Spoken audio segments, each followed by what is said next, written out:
Good morning, good morning, good morning, good morning. Good morning to Tasty. Good morning to Savory.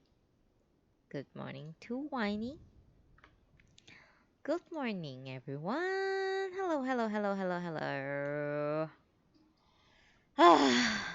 Oh my god, what a day. What a day. I already felt like I have spent like half of my day's energy on something that I will announce in a little bit, but okay, just give me 1 second, okay? I think I need to put on my aircon because the weather has been absolutely terrible lately. So just give me a moment.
Good morning, everyone. So, how's everyone's morning today? Mm? Oh my god, it's a long morning for me. I woke up really early. Um, I was actually sorry, my mic make weird sounds every time I move it around. So,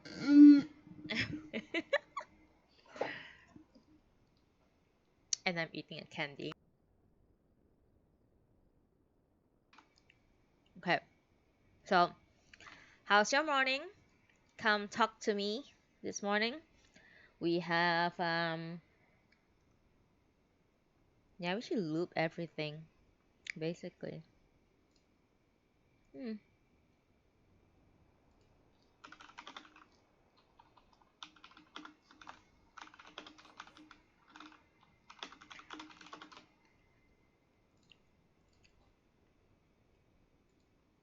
Have you noticed anything different in my stream, guys?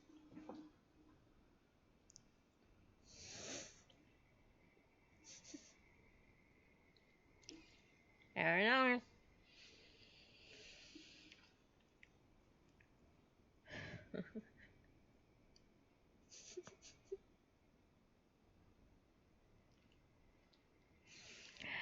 Well,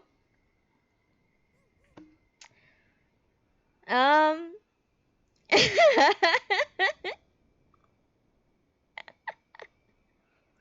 well, boys and girls,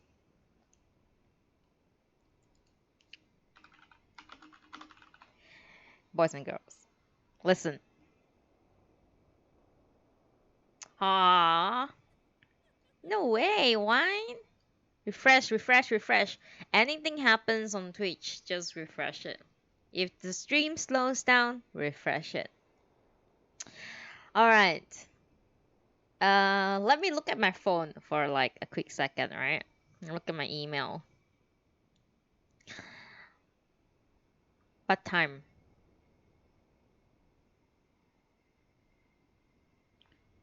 At about 1 a.m. At about 1:05 a.m., I received an email from Twitch.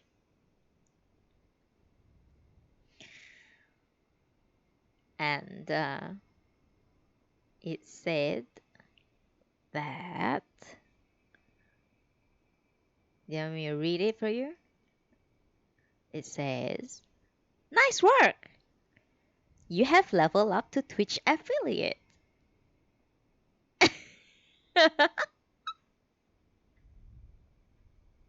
So,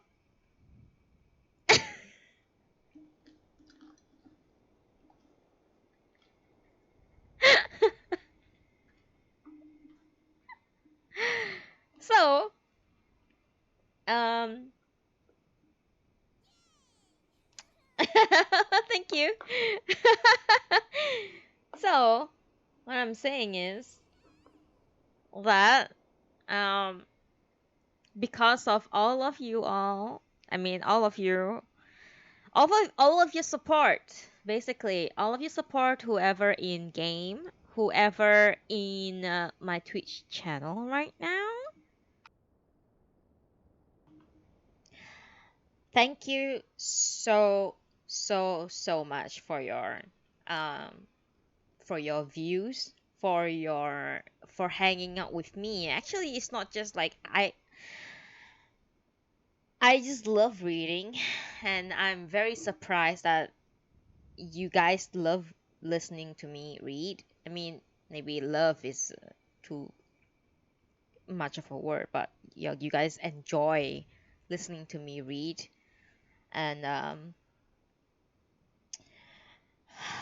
oh my god, I woke up from that email and I got so excited, right? And then I immediately tell Deanne about it. And then this morning I have an appointment at 8 a.m.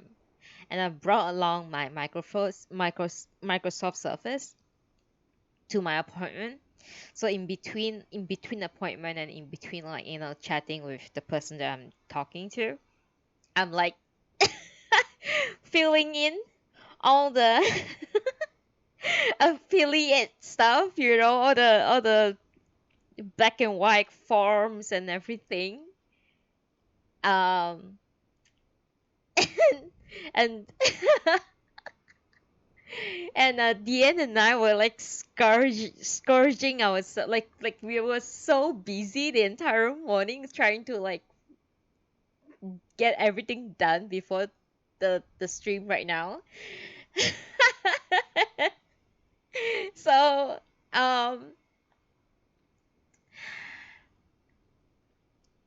thank you so much. That's all. Like, I'm like so overwhelmed right now. Oh my god, that we have someone new, Vay Sarah Fall. Hello, Vay.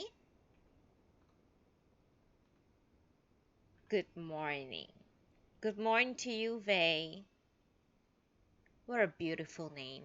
What a beautiful name. Vay Sarah Fall. Such a beautiful name.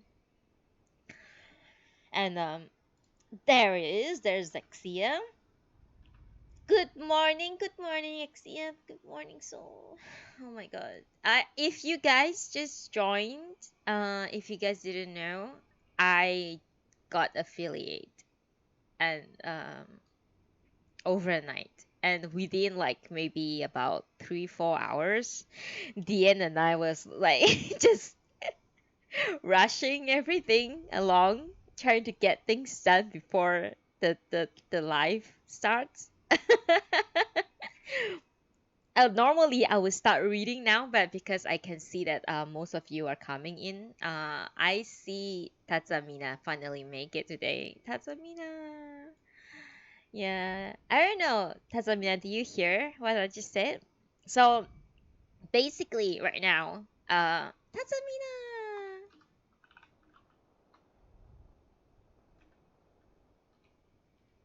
thank you, thank you, Tatsamina. I don't know if you heard, but I got affiliate, and we took about like 3 hours to like just get everything done.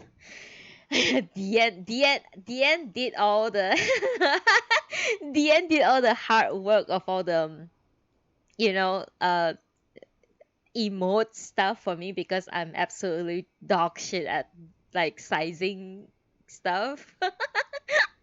So hello Scotty Peep, hello in my chat right now. Hello.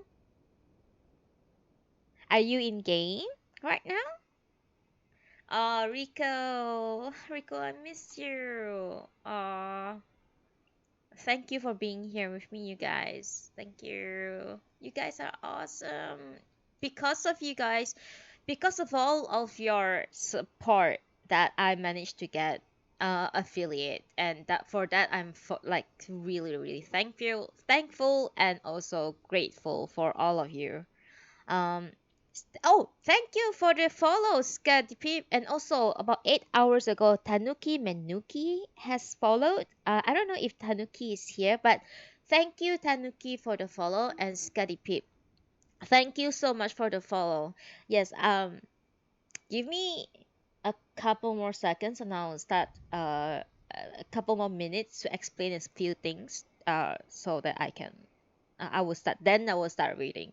Basically, you guys know about points, right? Where if you watch a lot, the more points you'll get. So the points in my channel is called banana points, and as you can tell, it's a picture of a banana.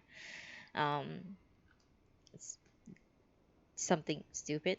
And if you subscribe, sorry, if you subscribe to me tier 1, tier 2, tier 3, you will get emotes as well. And those emotes are pretty spicy. Scotty, Scotty, have I seen you in game, Scotty? Oh my god. Also, thank you so much for everyone. I really, really appreciate everyone. Like, you guys don't need to sub or anything. Like, just hang out with me, chill with me, listen to me read, and all is good. All is good. Okay, let me take a quick sip of my coffee and then we shall start.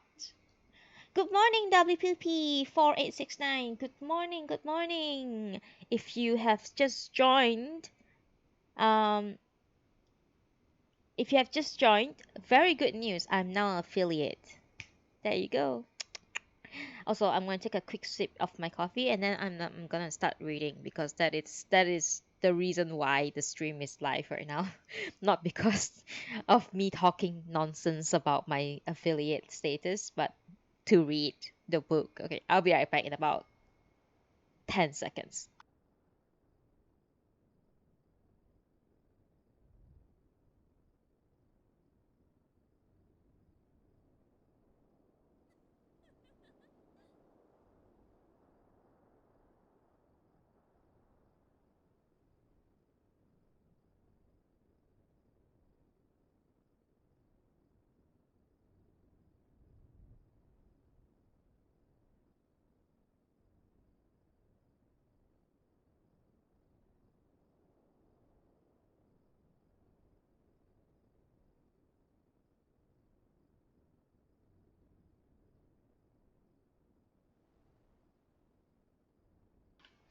All right, I'm back. So we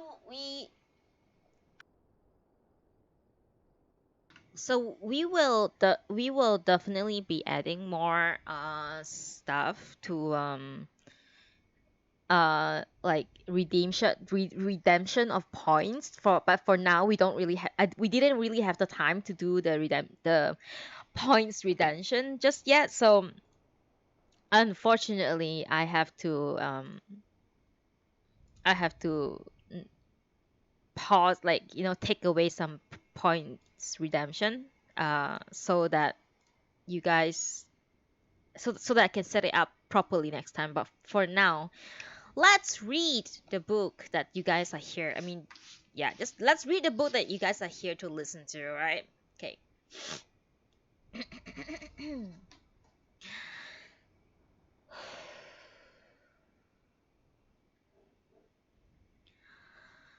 Today I'm reading I Am a Cat by Natsume Sōseki, Volume 3, Chapter 2. My master is pockmarked.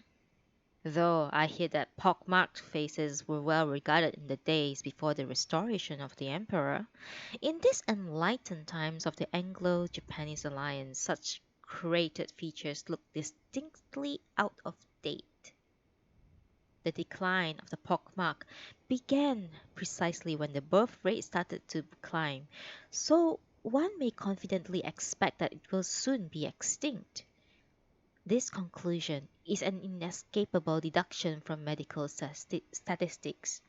This being thus scientifically established, even a cat, a creature as as penetrating critical as myself, would not dare cast doubt upon it. I cannot offhand quote statistics of the current incidence of pockmarks among the population of the world, but in my own district, and among my many associates, not a single cat and only one human being is so grievously afflicted. That human oddity, I am deeply sorry to say, my poor old pitted master.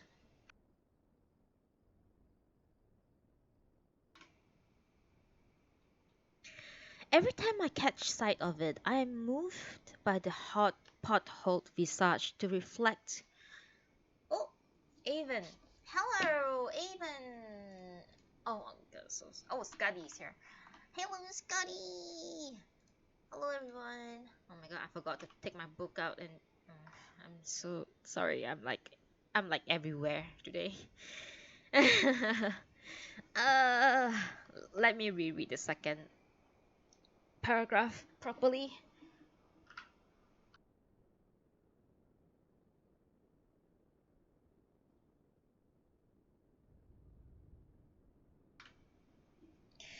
Every time I catch sight of it, I am moved by that pothole visage to reflect upon dire ill luck which brought my master to live and breathe the air of this 20th century through a phase so anachronistic.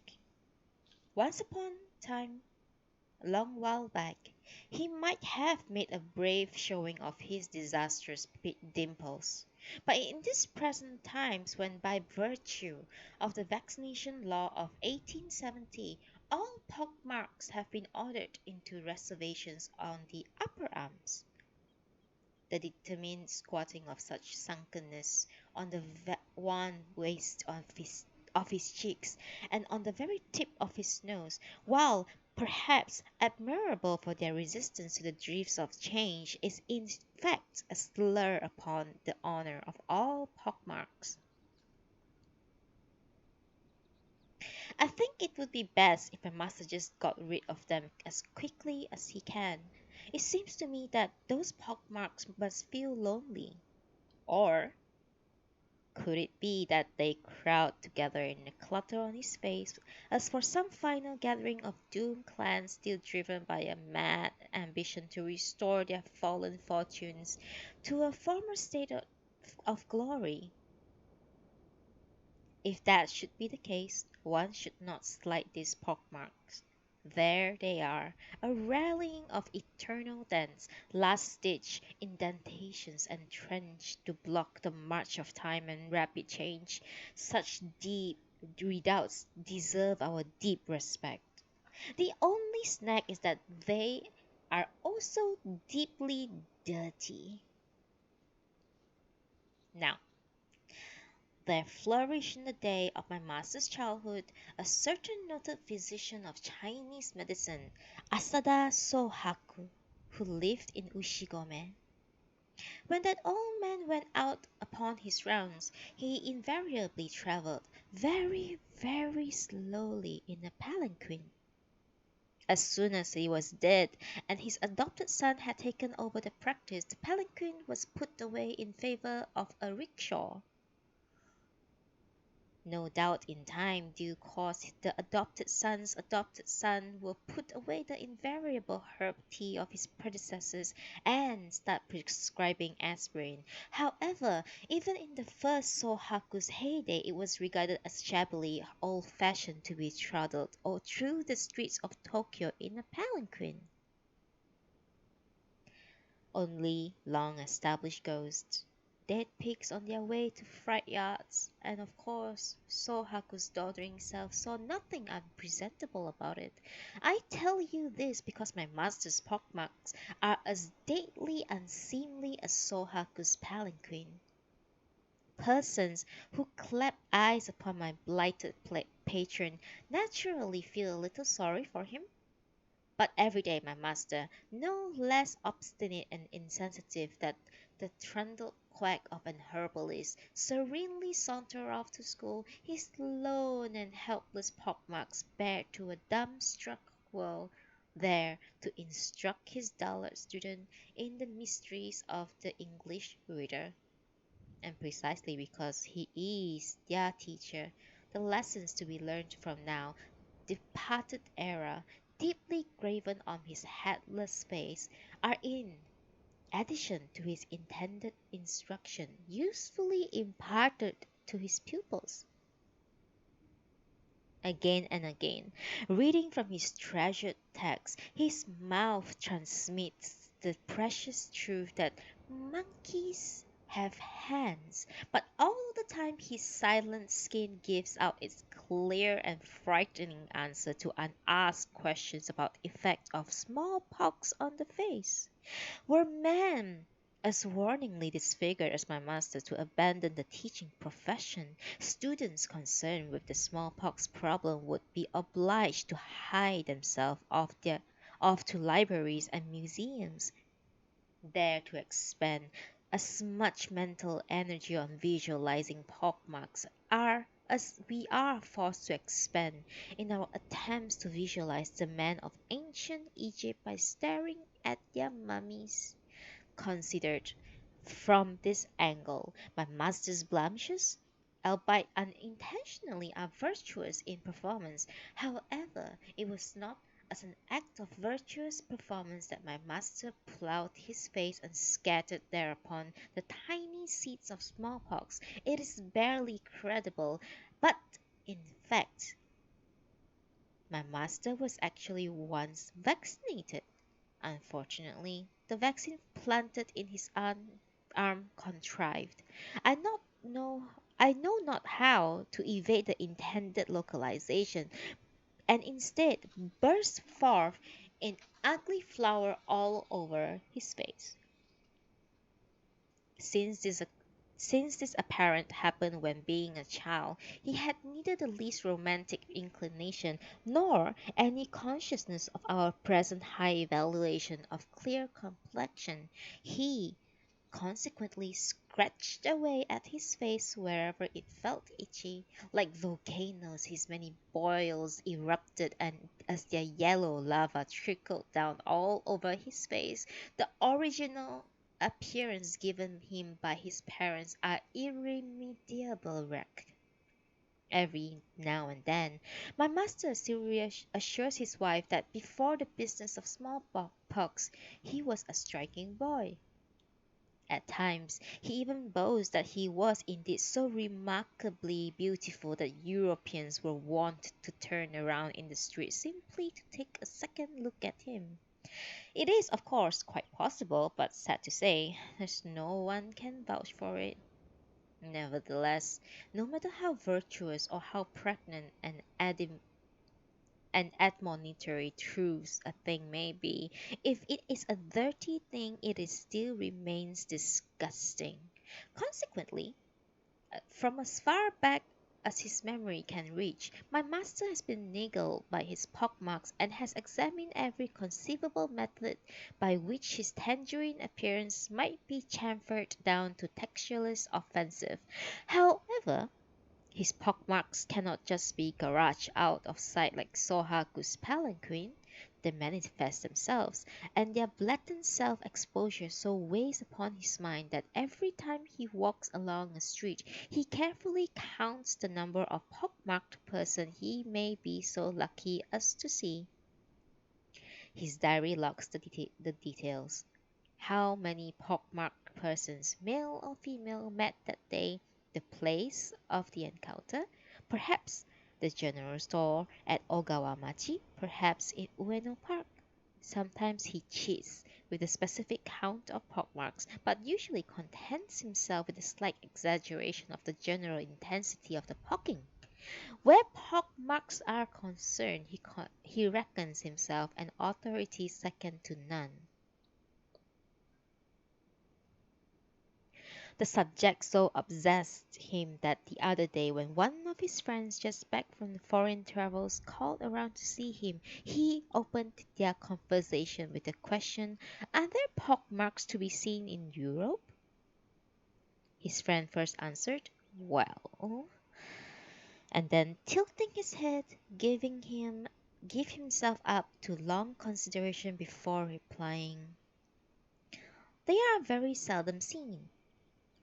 "Very seldom," repeated my master in the despondent tones, "but," and a note of hope strengthened his voicing of the question, "there are, aren't there?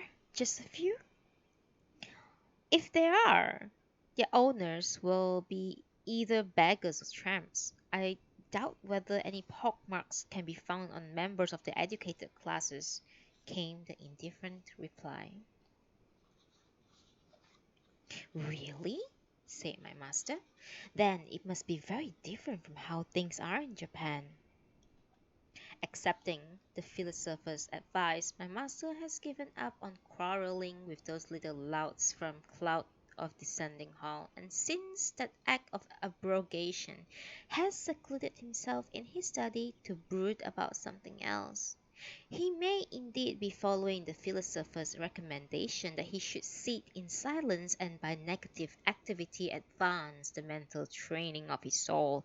Whatever he is up to, I am sure no good can come of encouraging a cabbage, the creature born to craven passiveness, to indulge himself in loafing, gloomy idleness. I have come to the conclusion that he'd be far better off if he pawned his English books and took up on some geisha who might at least teach him how far it is to Tipperary. But bigots such as he would never listen to a cat's advice, so I decided to let him stew in his own dull juice and have accordingly not been near the man for the last 6 days. Today is the seventh day since I left him stewing. Since Zen practice includes the discipline of sitting in cross-legged meditation for a week-long stretch, a discipline designed to bring divine enlightenment by sheer determination, I thought it's possible that by now my master, dead or alive, might have meditated to some real effect. Accordingly, I slouched my way from the veranda and peering in through the entrance to his study, looked for any sign of movement in the room. The study, a modest area of 100 square feet, faces south with a big desk planted in its sunniest spot. Big is an understatement, for the desk is truly vast.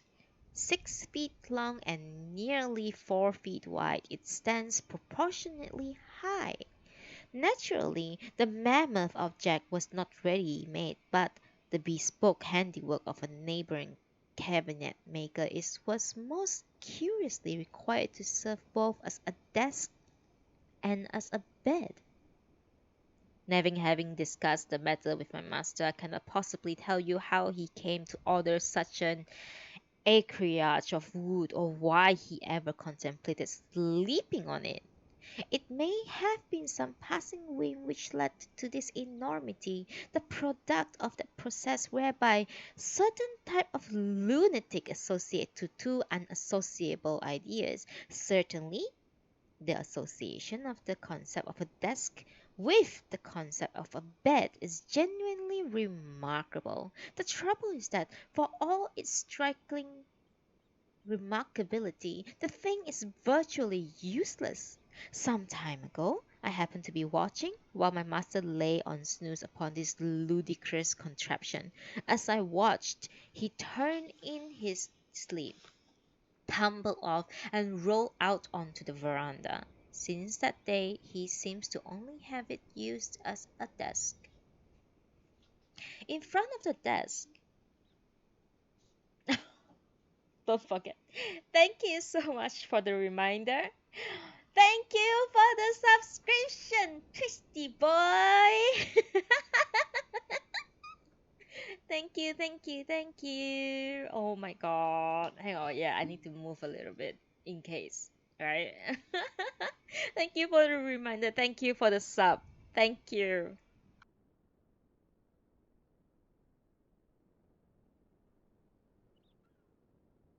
Oh my god. And good morning, Chloe. And Kitsorify.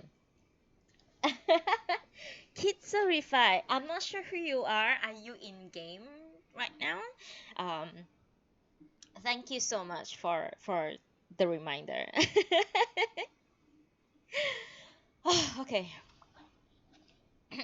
And thank you for the sub. It's a Oh my god. Oh my oh my god. Thank you for the gift subs. Thank you, thank you, thank you.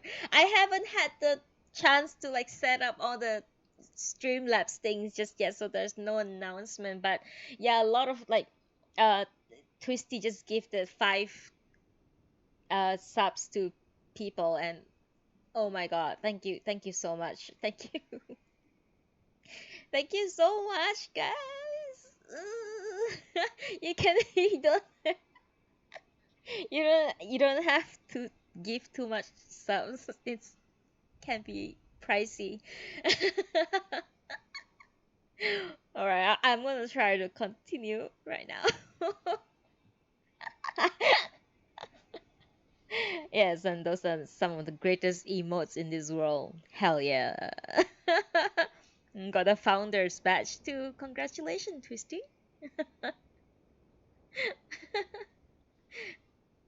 Thank you. Thank you. Okay. Let's continue reading. In front of the desk lies a skimpy cushion whose cover of pure wool muslin is decorated with 3 or 4 small holes, all in one area, burnt there by his cigarette. The cotton stuffing leaking through these holes looks distinctly grimed. The man is so ceremoniously sorry. The man so ceremoniously sitting on this cushion with his back and foot soles turned towards us is, of course, my master. His sash is knotted just above his bottom, and the 2 sash ends of the grubby grey material dangle down limply against his staring soles. Only the other day he gave me a savage smack just because I tried to play with those dangling ends. Those ends are ends strictly not to be touched. He seems still to be lost in meditation. And as I moved to look beyond his shoulder, I recall the saying that pointless pondering is a waste of time. I was accordingly surprised to see something gleaming strangely on his desk. In spite of myself, I blinked and blinked again. Very strange it was, indeed, a thing to blink at. Withstanding the glare as best as I could, I studied this glittering object, and suddenly realized that I was being dazzled by his manipulation of a mirror on his desk. What on earth, I naturally wondered, is my master doing with a mirror in the study? Mirrors belong in the bathroom. Indeed, it was only this morning that visiting the bathroom I saw this mirror in there. My powers of recognition are, of course, remarkable. I hardly needed to exercise them, for the bathroom mirror is the only one in the house. My master uses it every morning when, having washed his face, proceeds to comb a parting into his hair. My readers may well wonder that a man of my master's character should not bother to part his hair, but though he is indeed bone idle about all other aspects of his personal grooming, he really does take trouble about with his hair. Never since I joined this household, not even once in the broiling beat of summer, have I seen my master's hair cropped closely against his skull. Invariably his hair is long, 3 inches long, carefully parted to the left with an inappropriately cocky quiff, turned up in a ducktail on the right side of his scalp. This hairstyle may, of course, be nothing more than another symptom of mental disease. However, though this flash coiffure hardly accords with the antique dignity of his desk, it harms nobody and no one ever carps about it. Leaving aside all further discussion of weird modernity of his parting, one may more usefully turn to consider the reason for his bizarre behavior. The fact is that his pockmarks do not merely pit his open face, but ever since early childhood, the extended have extended their erosion right up over his scalp. Consequently, if he cuts his hair like normal men to mere half-inch or less, dozens and dozens of pockmarks would then be visible among the roots of his crop. No matter how hard he brushed or smoothed a close-cut head of hair, the spotty dots of pockmarks would still shine whitely through. The effect could well be poetic, like a swarm of glowworms in stubble field. But certainly his wife would not appreciate the spectacle. With his hair long, his scalp would be inalveolate. Why then should he go out of his way to expose his pitiable deformity?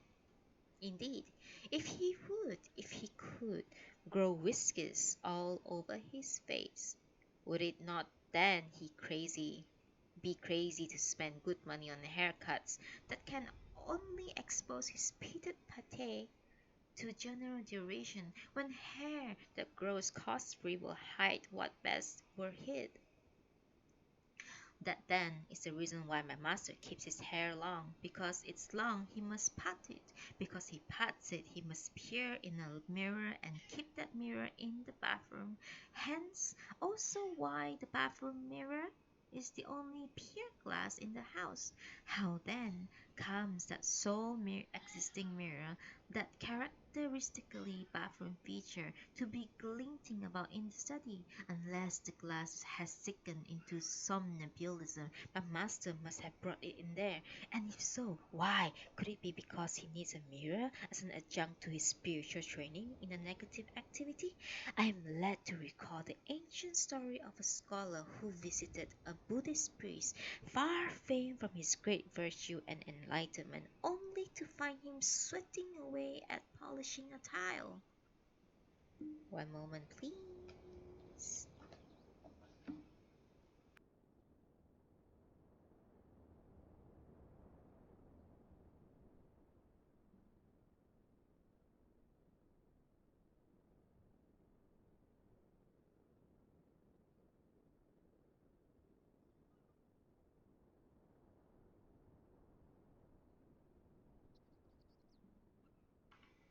One moment, please. My cat wants to be on my lap right now. I'm gonna get him.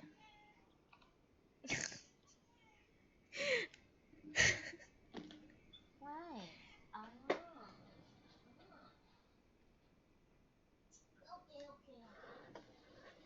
Okay. Come here.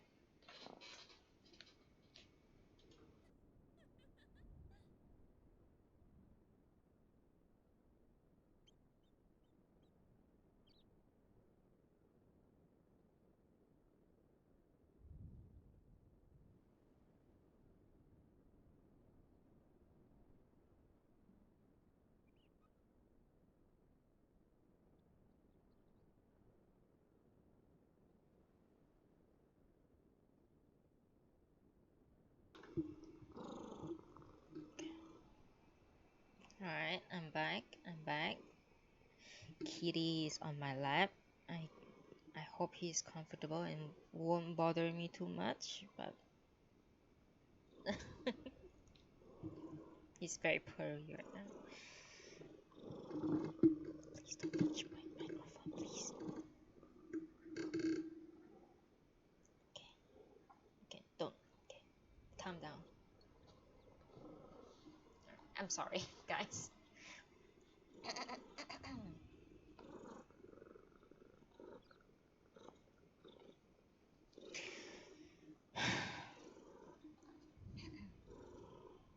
What are you doing?" asked the scholar. "I'm doing my best to make a mirror." In, in some surprise, the scholar pointed out that though the priest was a man of marvelous parts, no man in the world could ever polish a tile to be a mirror. "In that case," said the priest, "I'll stop the polishing. But," and he burst out laughing, "the parallel would seem to be that no man learns enlightenment by scholarly perusal of whole libraries of books. It may be that my master has heard some version of this tale about the uselessness of scholarship, and, armed with a bathroom mirror, now seeks triumphantly to demonstrate that nothingness is all."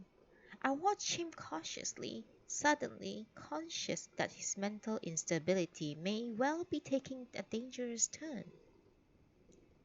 My master, oblivious of my presence and my thinking, continues to stare transfixedly and with an air of wild enthusiasm into our one and only mirror. Actually, a mirror is a sinister thing. I'm told that it takes real courage alone at night in a large room lit by a single candle to stare into a mirror. Indeed, the first time that my master's eldest daughter shoved the mirror in front of my face, I was simultaneously startled and alarmed that I ran around the house 3 times without stopping. Even in broad daylight, anyone who stares into a mirror with the fixed absorption now being displayed by my master will end up terrified at his own reflected face. I am bound to observe that my master's face, even at first glance, is not exactly lacking in immediate sinisterity. I sat and watched. After a while, my master began talking to himself. "Yes," he said, "I can see that it is a dirty face. I must say his acknowledgment of his own repulsiveness merits praise. Judging by appearance, his behavior is that of a madman, but what he says rings true.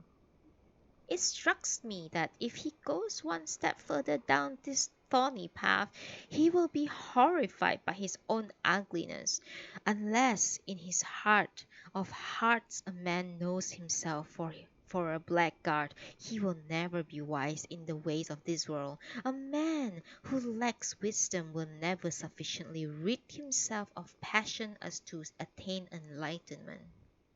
My master, having come thus far toward recognizing his own intrinsic blackguardism, should now be shuddering back from the mirror with some cry from the heart, such as, "Ah, how terrifying!"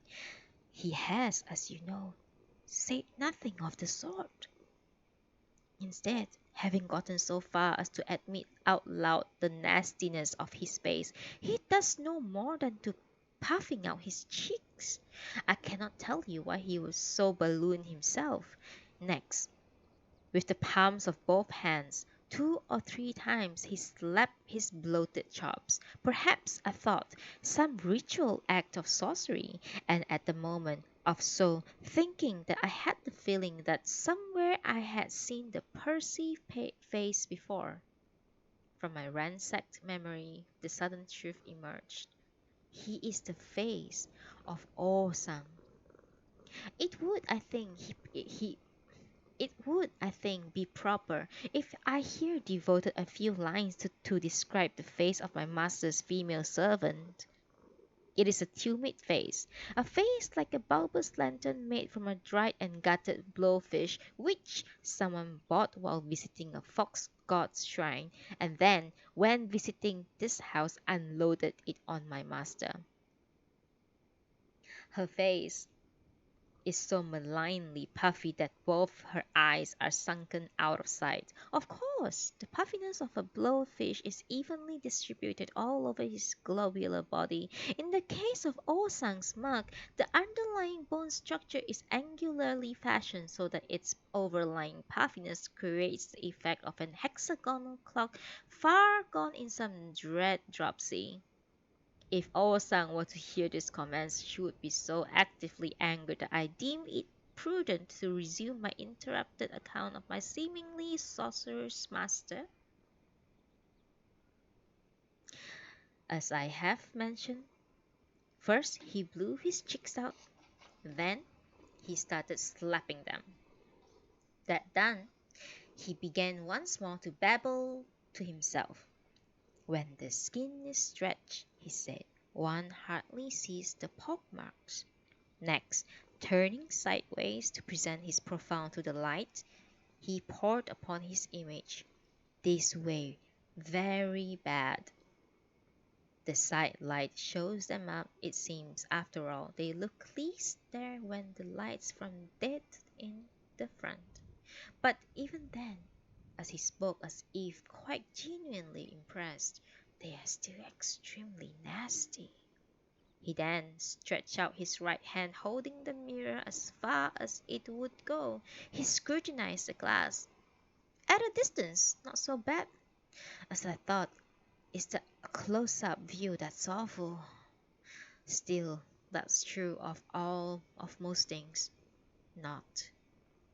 His mumblings came out clearly as though he had lighted upon some marvelous long-hidden truth. Not just some pockmarked face. Next, he suddenly laid the mirror, glass upward, flat on the desk, began to contract his facial muscles so that his brows, his eyebrows, even his very eyes all seemed drawn in wild whirl of wrinkles around the crease where his nose springs out from his skull. How hideous, I thought. My master, too, seemed shaken by the sight, for he muttered, "That would do," and ceased his vile contractions. "I wonder," he went on, lifting the mirror up to a point but 3 short inches from his pothole skin, "why my face is so extraordinarily repulsive." He sounded as though honestly perplexed. With his right index finger he began to stroke the wings of his nose. Breaking off, he presses his fingertips hard down on his blotting pad. The grease appeared as a round blob on the blotter.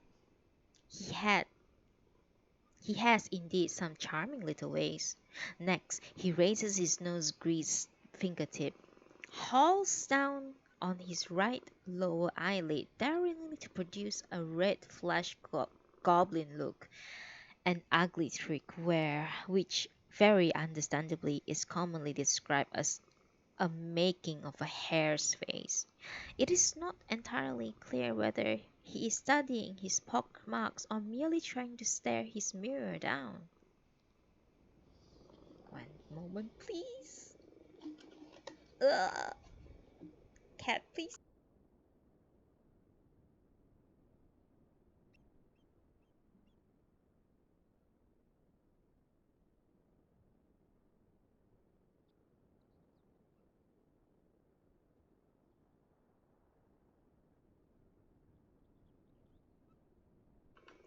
Yes, my cat is definitely purring.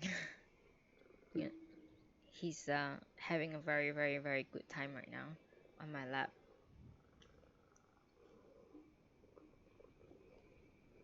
Are you guys enjoying the purr? Pretty he's moving my mic. Please stop. It's okay, it's okay, it's okay, it's okay.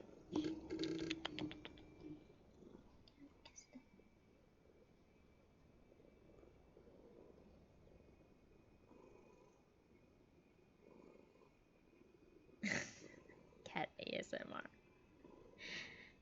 Alright. Very good background noise, by the way. The cat purring, right? Okay.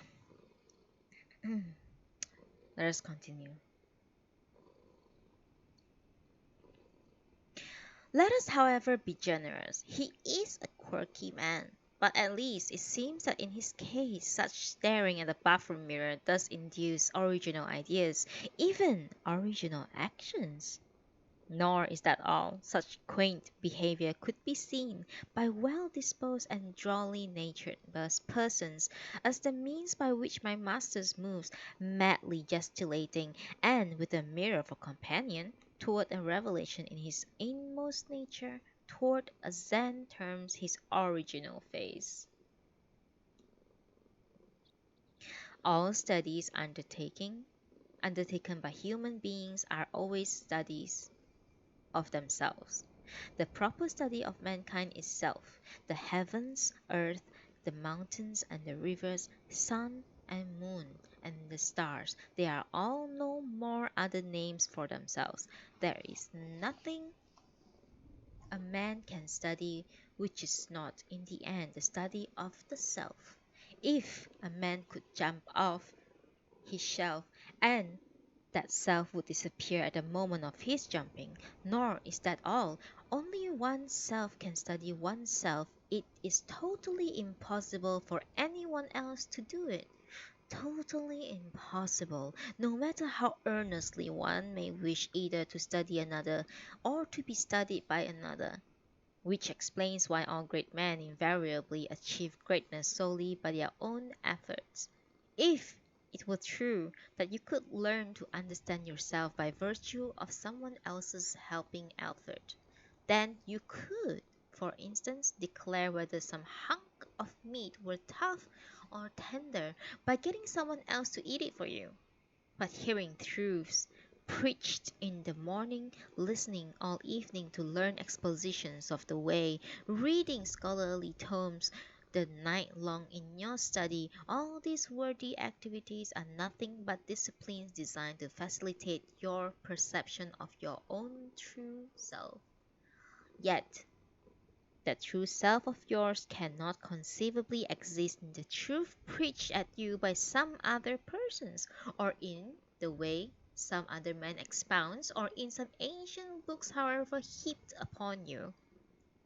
If your own self exists, it is your own phantom, a kind of doppelganger.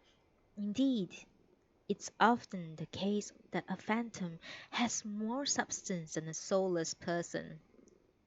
For if you dog a shadow, one fine day you might find its substance. Indeed, as a general rule, shadows adhere to their substances. If it's a reflection of such concepts that my master's toying with the bathroom mirror could should be seen, then he may be someone to be reckoned with. For surely those who seek the truth in themselves are wiser, better men than the fool scholars whose only claim to wisdom is that they gulp down all the epithets scribbled on that subject. A mirror is a vat for brewing self-conceit, yet at the same time a means to neutralize all vanity. Nothing shows up in the absurd pretensions of a show-off more incitingly than a mirror. Since then, since time began, the pretentious and the vainglorious have gone about the world inflicting damage upon themselves and upon others, and the first cause of at least two-thirds of the injury undoubtedly lays in mirrors, like that wretched Dr. Guillotine, who unintentionally caused himself, quite apart from many others, so much painful inconvenience during the French Revolution by inventing an improved method of decapitation. The man who invented the mirror must certainly have lived to regret it. On the other hand, for persons beginning to sicken into self-disgust, and for persons who already feeling spiritually shriveled, there's nothing quite so tonic as a good long look into the mirror.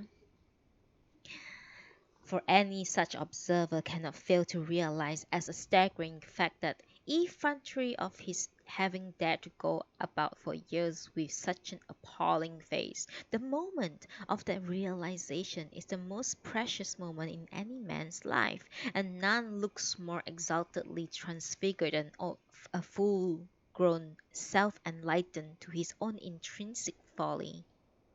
Before this self-enlightened fool all the world's vainglorious ninnies should, in the deepest awe, abase themselves. Such ninnies may indeed sneer in contempt at the enlightened one, but in reality, their triumphing contempt is an expression, however unwitting, of an odd submission. I doubt whether my master has the depth to realize his foolishness by staring into a mirror, but he is at least capable of acknowledging the ugly truth pox graven on his face. A recognition of the loveliness of one's face often proves a first step forward towards realizing the depravity of one's soul. My master, my master shows promise, but this glint of wisdom may, of course, be nothing more than a fleeting consequence of his having put down in his recent encounter with that Zen bent chum of his. Musing idly along these lines, I went on watching my master. Unaware of my surveillance, he continued happily tugging at his eyelids to produce a series of increasingly horrible caricatures of his naturally nasty features. They seem, he suddenly said, distinctly bloodshot. Chronic conjunctivitis. He closed his eyes, and thereupon began to froth their reddened lids with the flank of his index finger. I imagined they must be itching, but eyes already so irksomely inflamed are hardly likely to be soothed by such vigorous abrasion. If he keeps it up, it won't be long before his eyes just decompose like those of salted bream. After a bit, he reopened his lids and peered back into the mirror, just as I had feared. His eyes have all the glassy leadenness of the winter sky of some northern country. As a matter of fact, whatever the season, his eyes are never exactly bright or even clear. They are, to coin a term, nubiculoid, so muzzily incoherent that nothing differentiates the pupils and their whites. Just as his mind is dim and vaporous, so too his eyes, cloudily unfocused, drift pointlessly around. Some say this eye defect was caused by infection contracted when still in the womb. Others, that it is an after effect of his childhood smallpox. In any event, he was thoroughly dosed with a thought without as a thought with decoctions of red frogs and of those insects found on willow trees. Perhaps because such cures are properly intended to eradicate peevishness in children, the doubtless loving care of his doubtless loving mother seems to have been wasted upon him, for to this day his eyes have remained as swimmingly vacuous on the day as on the day he was born. My personal conviction is that neither antenatal poisoning nor infantile smallpox are in any way responsible for his inner blear of eye, the lamentable condition, the persistent drifting of his gaze, the dark turbidity of his eyeball, are no more than external signs of darkly turbid content of his mind. Indeed, since he is responsible for the long, grey drizzle of his own dismal thoughts, he should be chided for for their outward manifestation which occasion so much needless worry to his innocent mother. Where there's drift of smoke, there you will find fire. Where there are drifting eyes, there you will find a half-wit. Since his eyes reflect his mind, which is about as much as a hole in the head, I can understand why his goggle eyes, the shape and size of those old-time coins with holes right through them, are as totally vacuous as they are unsuited to these times. My master next began to twirl his moustache. It is, by nature, an unruly growth, each individual hair sticking out in whatever direction happens to take its surly fancy. Though individualism is currently very much the fashion, if every moustache hair had behaved thusly egotistically, gentlemen so adornedly would be sadly inconvenienced. Having given the matter inconsiderable thought, my master has recently begun trying to train his various staff into some sort of general order, and to be fair, he's had a modest measure of success, for his whiskers have of late shown signs of acquiring a certain sense of cooperative discipline. Originally, the was a mere haphazard extension of hair through the skin of his upper lip, but now it is possible for him to claim with pride, that he keeps a moustache. All determination is strengthened by success, and my master, conscious that his moustache has a promising future, gives it encouragement not just in the mornings and at bedtime, but on every possible occasion. His dearest ambition is to sport twin upturned spikes like those on Kaiser Bill, so, disregarding the random inclinations of his paws, some pointed sideways, some straight down, he hauls his stuff grows hideously heavenward, which must be very painful for those wretched hairs. Indeed, it's clear that even my master sometimes finds it painful, but, of course, with it is the essence of training, willing or not, in pain or not, the tufts are being disciplined to stick straight up. To any objective observer, this drill must seem silly sort of occupation, but to my master it makes good sense. One can hardly reproach him when the whole educational system of this country is similarly designed so that that teachers may go about bragging that they can twist their students' real characters into upward aspiration as daft as wax moustache.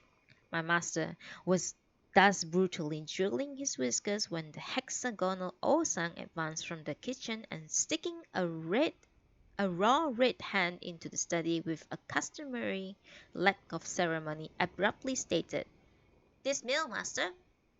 My master, still holding his moustache up twisted in his right hand and the mirror on his left, turned round toward the entrance. As soon as Osang, who knows that grove for the ragged flop it is, clapped his eyes upon what looked like two fish snuggled under my master's nose, with their tails frisked up on either side, she threw down some letters and scuttled off back into the kitchen, where her whole fat body bent across the lid of the rice cooker. She lay convulsed with laughter. My master, nowise perturbed by her performance, put down the mirror with the utmost composure, gathered up the scattered post. The first letter is printed communication imposingly heavy with formal Chinese character. It reads as follows. One quick moment of hydration.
And I'm back. Sorry. Just need a little stretch and a little kitty pet, and a little hydration. Of course, of course, of course. And we shall continue.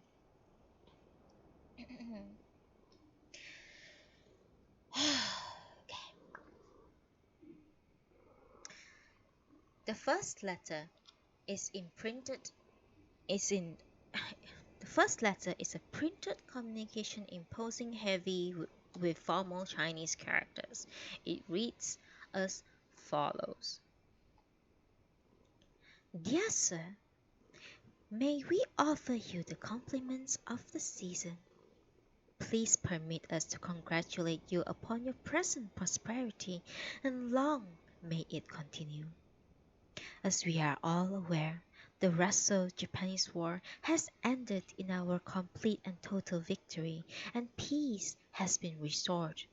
Most of our officers and men, loyal, brave, and gallant, are singing victory songs amidst the incessant cheerings, which signifies the heartfelt joy of our people. As the call to arms, these officers and men, selflessly sacrificing themselves to the public good, went forth to endure the broiling heat and the piercing cold in foreign parts 1,000 miles away from home. There, unstintingly, they risked their life fighting on our behalf. Such faithful devotion to duty must never be forgotten. We should carry a living consciousness thereof always close to our heart. By the end of this month, the last of our triumphant troops will have returned. Accordingly, our association, which represents this district, proposes to hold on the 25th instant a major victory celebration honoring the 1,000 or so officers, non-commissioned officers, petty officers, and private soldiers who hail from our district. We would also wish to welcome to this occasion all those bereaved families whose dear ones fell on the field of battle.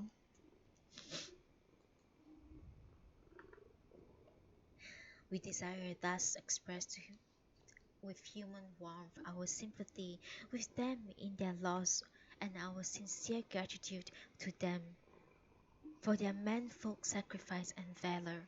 It would give us association the greatest pleasure, indeed, if you would do us credit, if we could carry out the proposed ceremony in the knowledge of your approval. We therefore sincerely hope you will signify your approval of our proposal by a generous subscription to this worthy cause. This letter is signed by a peer. My master, having read it through in silence, replaces it in the envelope. He looks quite unconcerned and shows no sign whatsoever of any readiness to cough up cash. The other day he did actually contribute a few pence for the relief of those whom poor crops in the northeast has exposed to famine. But ever since he made that gift he has bombarded everyone he meets with complaints that the subscription was a robbery. If he voluntarily subscribed, he cannot call it robbery. It is, indeed, most improper to use words with such criminal implication. However, my master really does seem to think that he was really robbed. I consequently think that it is most unlikely that he will part with his precious money in response to this mere printed letter, certainly not to a letter so civilly written and unperemptory. Even the cause is noble as a victory celebration, and its canvasser as noble as a noble man can be. As my master sees it, before honoring the army, he would like to honor himself. He would like to be honored himself. After he has sufficiently honored, he well might honor almost anything, so long as he continues having to scrape along in penny-pinch obscurity. He seems content to leave honoring of armies to peer who can afford it. Oh dear, he said, as he picked up a second envelope. Another printed letter. He then began, with steadily growing interest, to read what it said.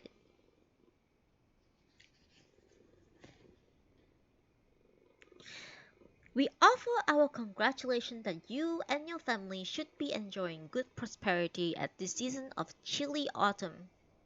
As you are aware, over the past 3 years of the operations of our school has been greatly hindered by the over acquisitive man.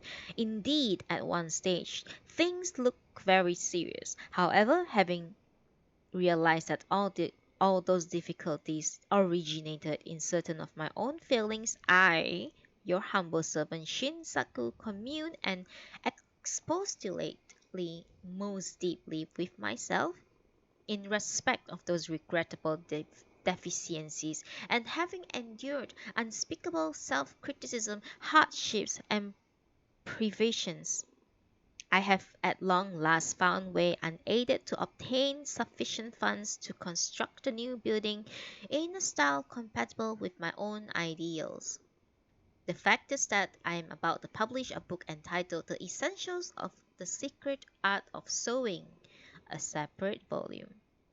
This book, which I, your very humble servant, Shinsaku, have composed at immense trouble, is written in strict accordance with the theory and those principles of industrial art, which for many years I have so painfully been studying.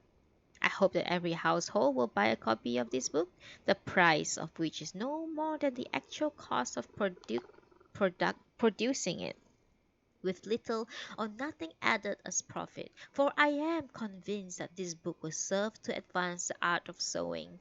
At the same time, the modest profit I anticipate from its sale should be sufficient to finance the needed extension to the school building. Therefore, I should be most grateful and honored if you would, by the way of making a donation towards the construction expenses of the school, be so kind as to purchase a copy of the aforementioned Essentials of the Secret Art of Sewing, a book which you could, for instance, advantageously put in the hands of your maidservant. I do most humbly and sincerely hope you will grant me your support in this matter. With the utmost respect and goodwill, and with 9 respectful bows, Nuida Shinsaku, Principal of the Great Japan Women's High Graduate School of Sewing. My master, indifferent, crumpled this courteous letter into a ball and pitched it lightly into the waste paper basket. I am sorry to say that Mr. Shinsaku's 9 respectful bows and his many unspeakable hardship all came to nothing. My master then took up his third letter. This one gleams with quite ordinary luster. The envelope is brightly colored with red and white stripes and looks as gay as a signboard advertising boiled sweets.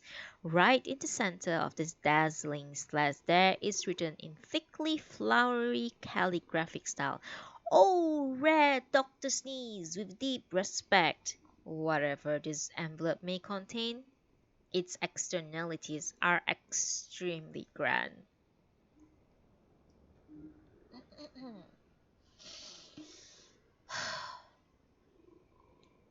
Sir, if I am to dominate the universe, then I would in one swift go and swallow up the whole world.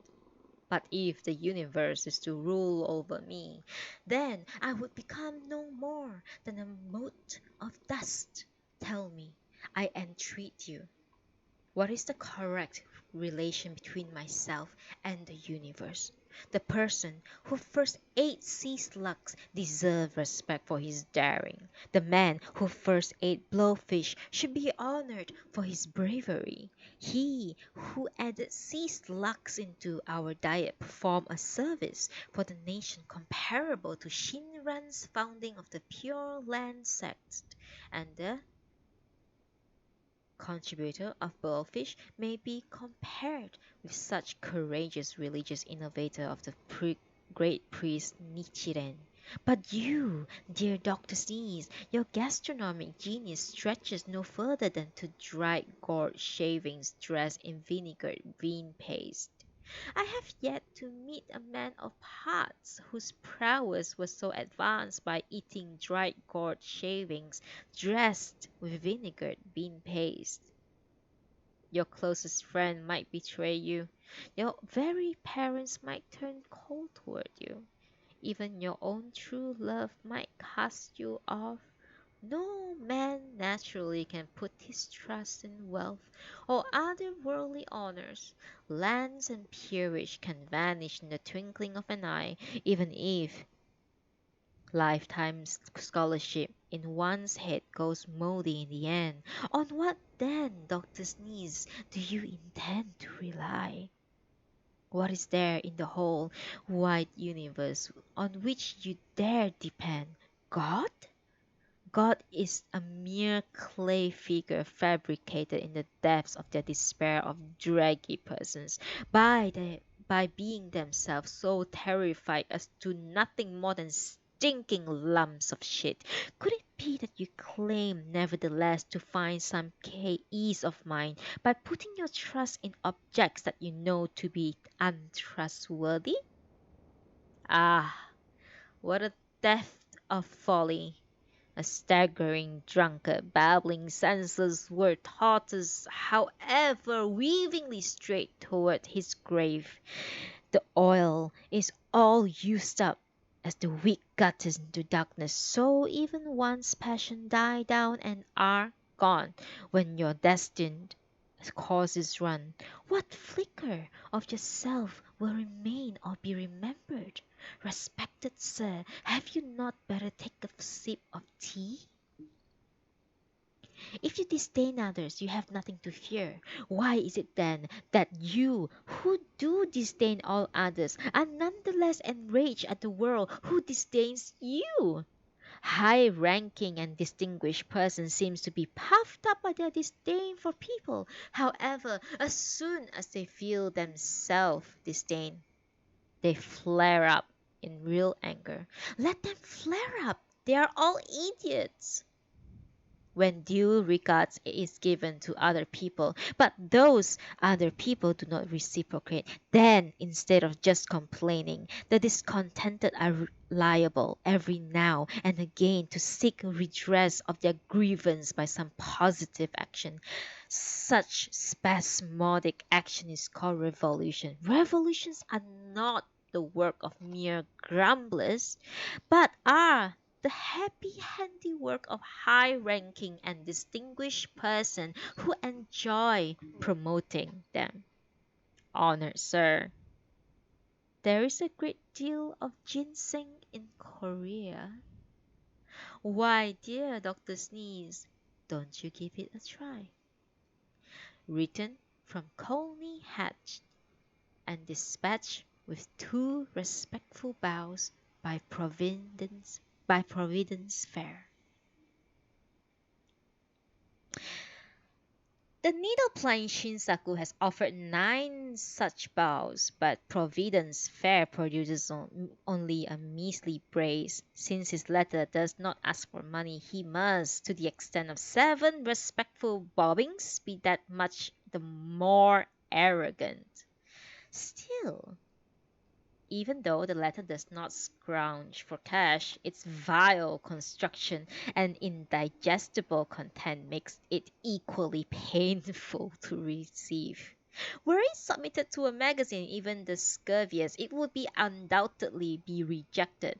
I felt consequently sure that my master never likes to put the least strain on his grey matter, would just tear it up. To my immense surprise, he reads it over and over again.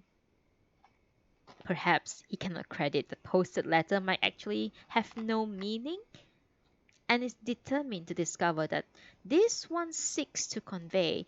The world is crammed with conundrum, but none of them are totally meaningless. No matter how incomprehensible a phrase may be, a willing listener can always wring some message out of it. You can say mankind is stupid, or that mankind is astute.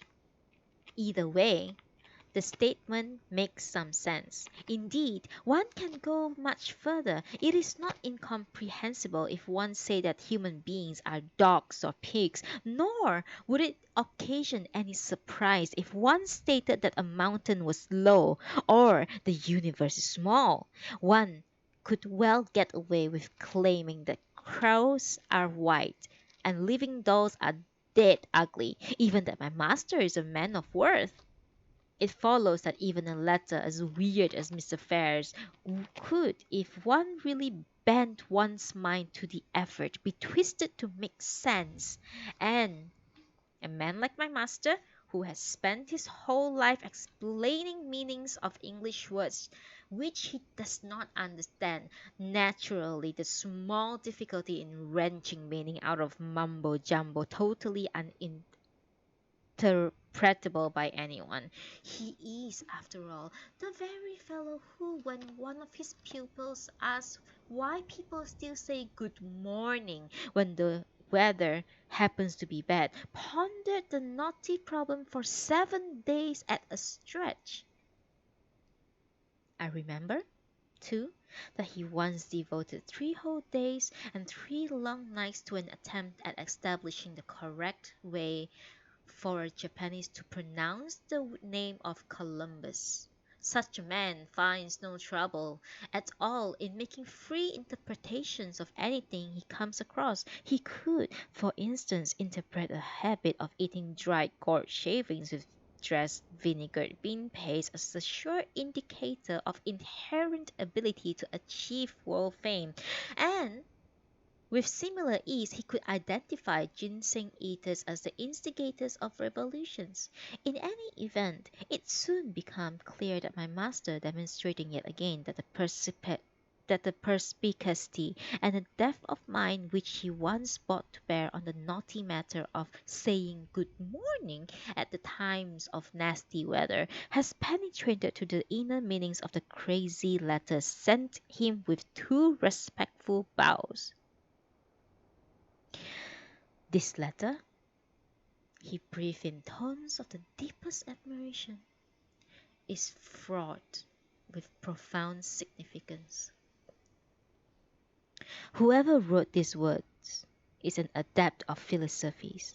The sweep, the range, the grasp of the mind behind the letter are truly stupendous. Which only goes to show how daft my master is. But on second thought, perhaps he isn't quite so stupid after all. Habitually, he values whatever he does not understand, but he is by no means alone in that behavior.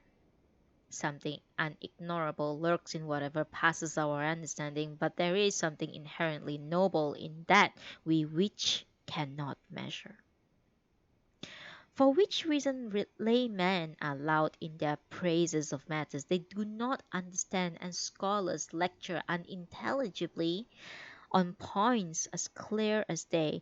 This lesson is daily demonstrated in our universities, where incomprehensible lectures are both deeply respected and popular, while those whose words are easily understood and shunned as shallow thinkers. My master admired his third letter not because its meaning was clear, but precisely because large tracts of it is utterly incomprehensible. He was touched, I would say, by the total lack of reason for the letter's sudden irrelevant sallies into such matters as the first consumption of sea slugs and its description of the thesis of terror frantic shit. Thus, as Taoists are most deeply ravished by the most gnomic saying of Lao Tzu, as followers of Confucius laud the Book of Changes, and the Zen priest dotes on the collected thoughts of Lin Chi, so my master admires the letter because he hasn't the faintest idea what it means. Of course, it wouldn't do not to understand it all, so reading it's nonsense in accordance with his gift of free interpretation. He manages to convince himself that he grasps its real intent. Well, it's always pleasant to admire something incomprehensible when you think you understand it. So, it was with understandable reverence that my master refolded the florid calligraphy of the precious letter and placed it gently down upon the desk before him. He sits there, lost in meditation, head bowed and his hands sunk deep within his clothing. One moment for hydration.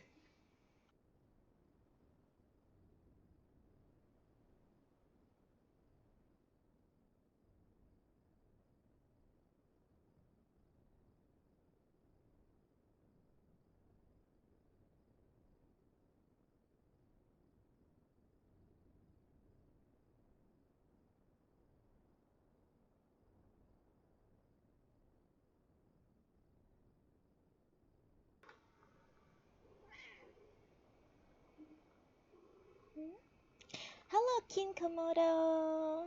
Oh, just saw your message. Sorry. My cat wants to speak to you all.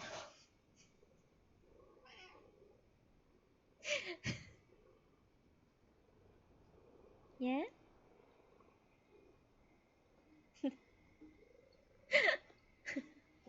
We have a special guest today. My cat on my lap. Okay. Oh my god. Please. Okay, yeah, just one moment. I need to shift my sitting position.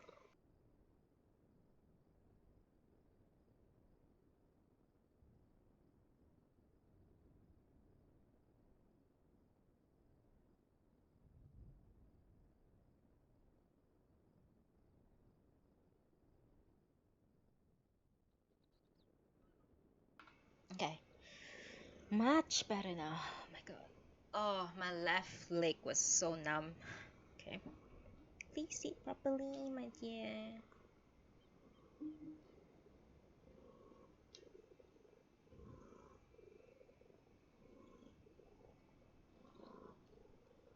Okay.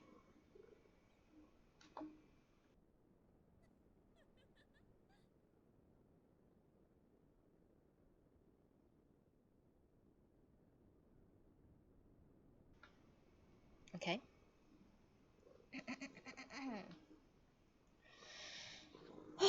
Okay. Yeah.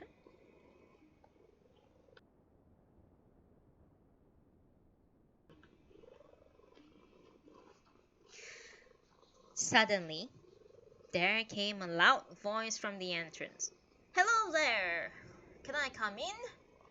It sounds like that of Wafer House. And most uncharacteristically, it keeps on asking for admission. My master obviously hears the constant calling, but keeps his hands buried in his clothes, makes no move whatsoever. Perhaps he holds it as a principle that the master of a house should not answer a caller? For in my experience, he has never, at least not from his study, ever cried, Come in! The maid servant has just gone out to buy some soap. Mrs. Needs is busy in the lavatory, so that just leave me to answer the door. But frankly, I do not care. The matter was, however, settled when the visitor, grown impatient, stepped up onto the veranda by the door, walked in uninvited, and left the door wide open. In the matter of civilities, my master of his and his visitor seems a perfect match. The visitor first went into the living room, but having fruitlessly opened and shut various of his sliding doors, then marched right into the study. Well, really? What on earth are you doing? Don't you know you got a visitor? Ah, so it's you. Is that all you have to say? You should have answered if you were in. The house seems positively deserted. Well, as it happens, I've got something on my mind. Even so, you could have at least said come in. I could have. The same old iron nerves. The fact is that lately I've been concentrating on training my mind. Fantastic! And what will become of your visitors if your trained mind makes you incapable of answering the door? I wish you wouldn't sit there looking so smugly cool. The point is I'm not alone today. I brought someone along. Very unusual. Won't you come out and meet him? Whom have you brought? Never mind that. Just come out and meet him. He's most anxious to meet you. Who is it? Never mind who, just get up. That's a good fellow. My master stood up without removing his hands from his clothing. "I'll bet you're pulling my leg again," he grumbled. As passing along the veranda, he walked into the drawing room with a clear expectation of finding it empty. But there, politely facing the alcove in the wall, sat an old man whose stiffly upright posture expressed both a natural courtesy and a certain solemnity of mind. Involuntarily, my master first brought his hand into view and then sat down with his bottom pushed hard up against the sliding door. By this precipitate action, my master finished up facing in the same westerly direction as the old man, so that now it's impossible for them to bow to each other in formal greeting. And the older generation remains extremely rigid in matters of etiquette. "Please be seated there," said the old man, urging my master to take his proper place in the back of the alcove. Up until a few years ago, my master assumed that it did not matter where one sat in a room, but since the day when someone told him that an alcove is a modified form of that upper room where envoys of the shogun were accustomed to sit themselves, he avoids that place like a plague. Consequently, and especially now an unfamiliar elderly person is present, nothing will induce him to sit down in a place of honor. Indeed, he cannot even manage a proper greeting. He just bowed once, and then exactly repeated the words used by his visitor. "Please be seated there." "I beg of you, I am at a loss to greet you properly unless you sit over there." "Oh no, I beg of you, please you sit over there." My master seems unable to do anything but parrot his guest. "Sir, your modesty overwhelms me. I am unworthy. Please don't stand on ceremony, and please do sit there." "Sir, your modesty overwhelms you. Please," came the jumbled answer from my scarlet-faced master. His mental training does not seems to have had much useful effect. Waverhouse, who has been delightedly watching this ridiculous performance from a position just outside the door, evidently thought it had gone on long enough. "Move over! If you plant yourself so close to the door, I shan't be able to find a place to sit down. Get along with you, don't be shy!" He prodded my master with his boot and then, bending down, unceremoniously shoved at my master's bottom from behind until he was able to force himself between the two seated figures facing the alcove. My master reluctantly slid forward. "Sneeze. This is my uncle from Shizuoka, of whom you have often heard me speak. Uncle, this is Mr. Sneeze." "How do you do? Waverhouse tells me that you have been very kind and you let him come on frequent visits. I've been meaning myself to call on you for a long time, and today, as I happen to be in the neighborhood, I decided to come and thank you. I beg to be favored with your acquaintance." The old man delivers his old-fashioned speech of greeting with great fluency. Not only is my master taciturn by nature and possessed of few acquaintances, but he has rarely, if ever, met anyone this antiquated type. He was thus ill at ease from the start, and became increasingly scared as the old man's flood of language washed about his ears. All thoughts of Korean ginseng, of the shining stripes of the red and white envelope, or of other aids to mental discipline have slipped from his mind, and his incoherent stutter of response betray his desperation. I too, yes, I also just meant to call on you, please. Yes, indeed, to make your acquaintance." This babble was delivered with his head bowed down on the door. When he fell silent, he half lifted his snout, only to find the old man still bent politely flat. Jittering with embarrassment, he promptly lowered his head back onto the floor. The old man, timing it beautifully, lifted his head. In the old days, he remarked, I too had a place up here in Tokyo and for many years to live close to the shogun's residence. However, when the shogunate collapsed, I left for the country and have since then only seldom visited the capital. Indeed, I find that things have changed so much now that I cannot even find my way around. If Waver House is not there to help, I'm as good as lost. Great, great changes. He shook his head and sighed. The shogunate, has been established in the castle here for over 300 years. Waver House seems to feel that the old man's observations are taking a tiresome turn. He quickly interrupts. Uncle, though the shogunate was no doubt a very excellent institution, the present government is also to be praised. In the old days, for example, there was no such thing as a Red Cross, was there? No, there wasn't. Such things as the Red Cross didn't exist at all. There are other welcome innovations. Only in this present time has it become possibly actually to lay one's eyes on members of the imperial family. I am lucky to have lived so long, and I am especially fortunate to have attended today's general meeting of the Red Cross, where with my own 2 ears heard the voice of the crown prince. If I die tonight, I shall die a happy man. It's good that once again you can see the sights of Tokyo.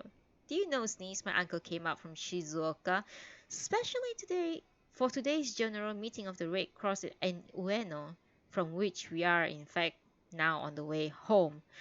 It's because of the meeting that he's wearing the splendid frock coat that I recently ordered for him at Shirokiya's. He is wearing a frock coat, alright. Not that it fits him anywhere. The sleeves are too long, the lapels are strained back too far, there's a dent in the back as big as a pond, and the armpits are too tight. If one tried for a year to make an ill-cut coat, one could not match this misshapen marvel of Waver House uncle. I should add that the old man's white wing collar has come adrift from his front stud in his spotless shirt, so that whenever he lifts his head, his Adam's apple bobbles out between the shirt top and the levitating collar. At first, I couldn't be sure whether his black bow tie was fastened around his collar or his flesh. Moreover, even if one somehow could contrive to overlook the enormities of his coat, the top knot of white hair remains a spectacle of staggering singularity. I, too, noticed that his famous iron fan, more precisely his famous iron-ribbed fan, is lying close beside him. My master now has at last managed to pull himself together, and I observe that as he applies the result of his recent mental training to his study of the old man's garb, look distinctly shaken. He had naturally taken Waverhouse story several pinches of salt, but now, with the old man dumped down before his very eyes, he recognizes that the truth of the man is stronger than any of Waverhouse's fictions. I could see my master's thought moving behind his cloudy eyes. If my wretched pockmarks, he was thinking, constitute the valuable material for historical research, then this old man's get-up, his top knot, and his iron fan must be of yet more striking of value. My master, obviously yearning to pose. Oh, thank you for the reminder, Ariana. Thank you. Also, I'm moving my microphone away from my cat because he's trying to groom himself, but he can't because he's wearing a cone because he hurt his ears and it was bleeding and it's not healing. And I have to put him on his cone and like stuff like that. He's being very weird right now. Please don't make noise. My baby. Okay, thank you for the reminder, by the way. I'm gonna take a quick hydration.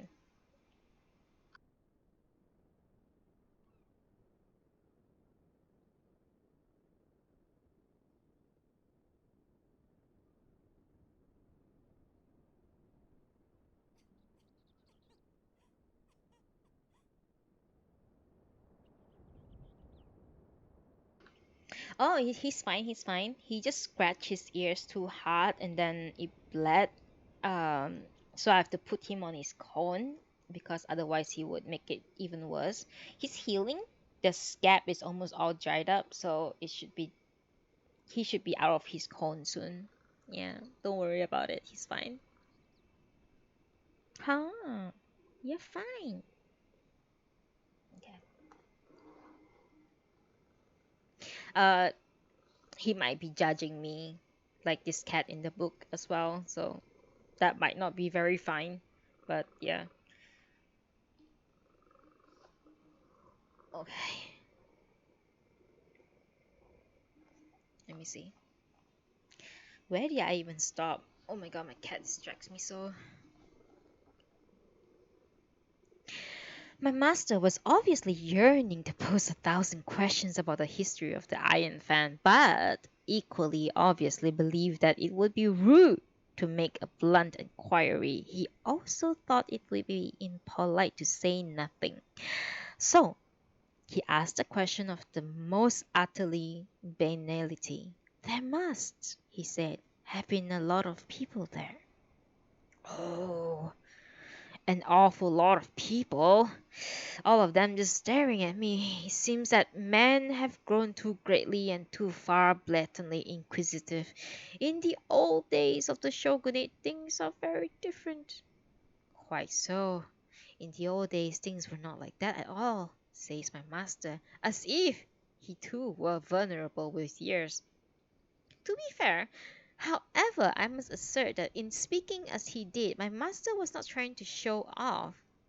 It's just that the words came out like that, and random fume drifts from the dingy cloud waves of his brain.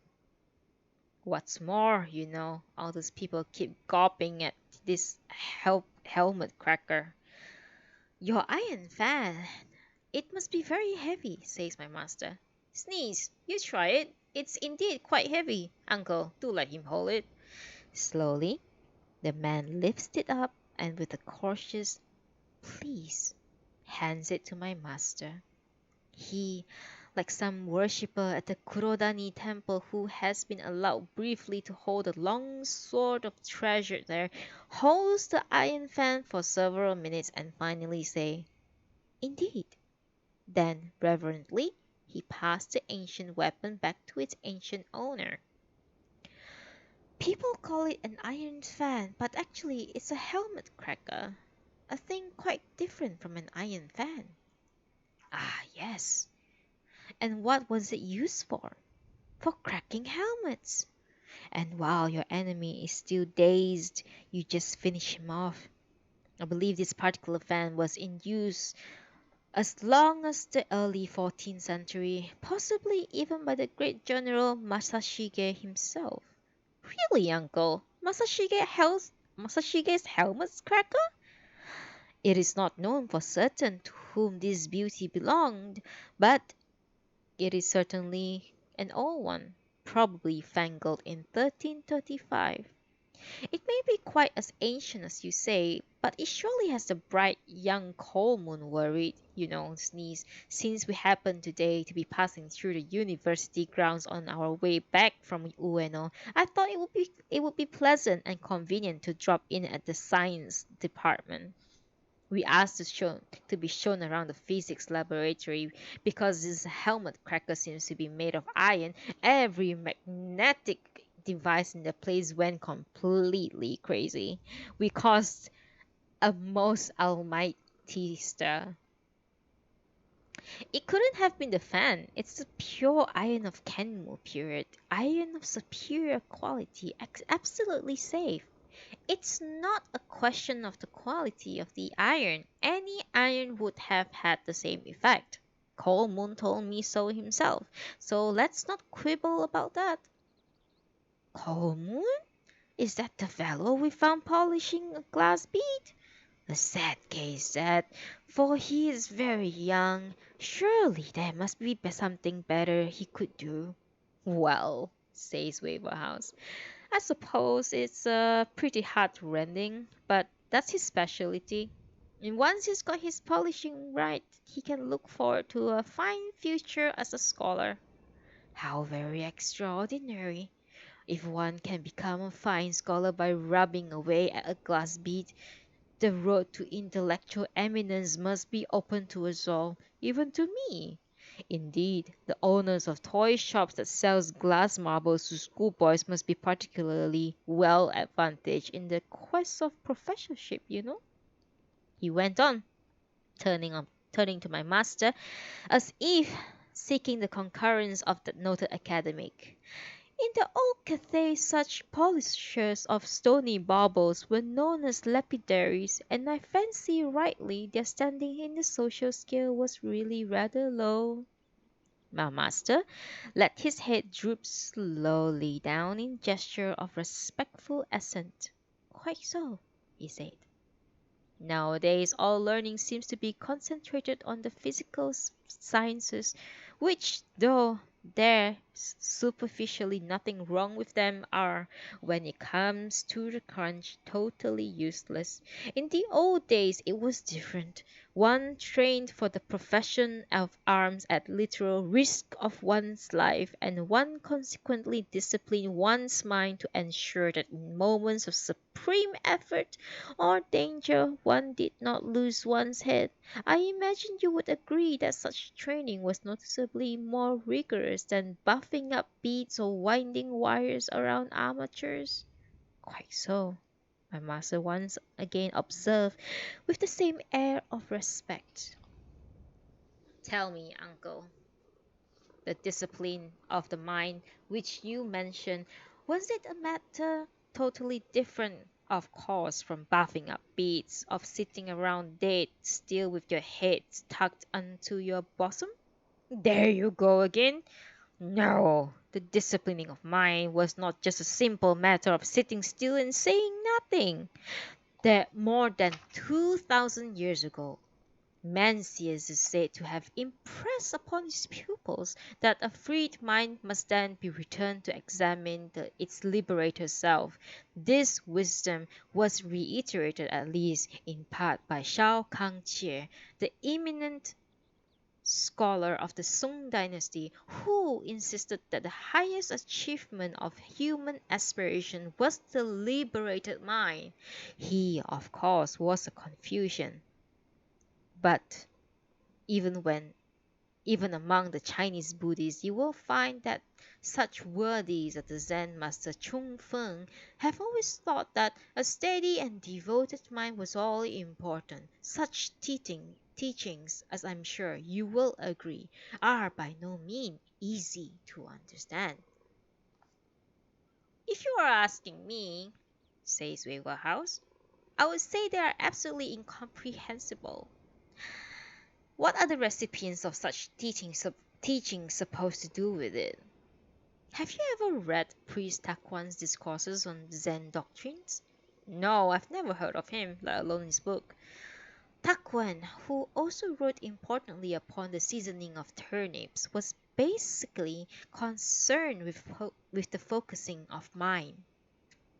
If, he says, one focuses on one's mind upon the movements of an enemy, then the mind will be entrammelled by and subject to such movements. If upon a foeman's sword, then mind will be subjected to that sword. Correspondingly, if one's mind is concentrated upon the thought of wishing to kill an enemy, that thought will dominate all else.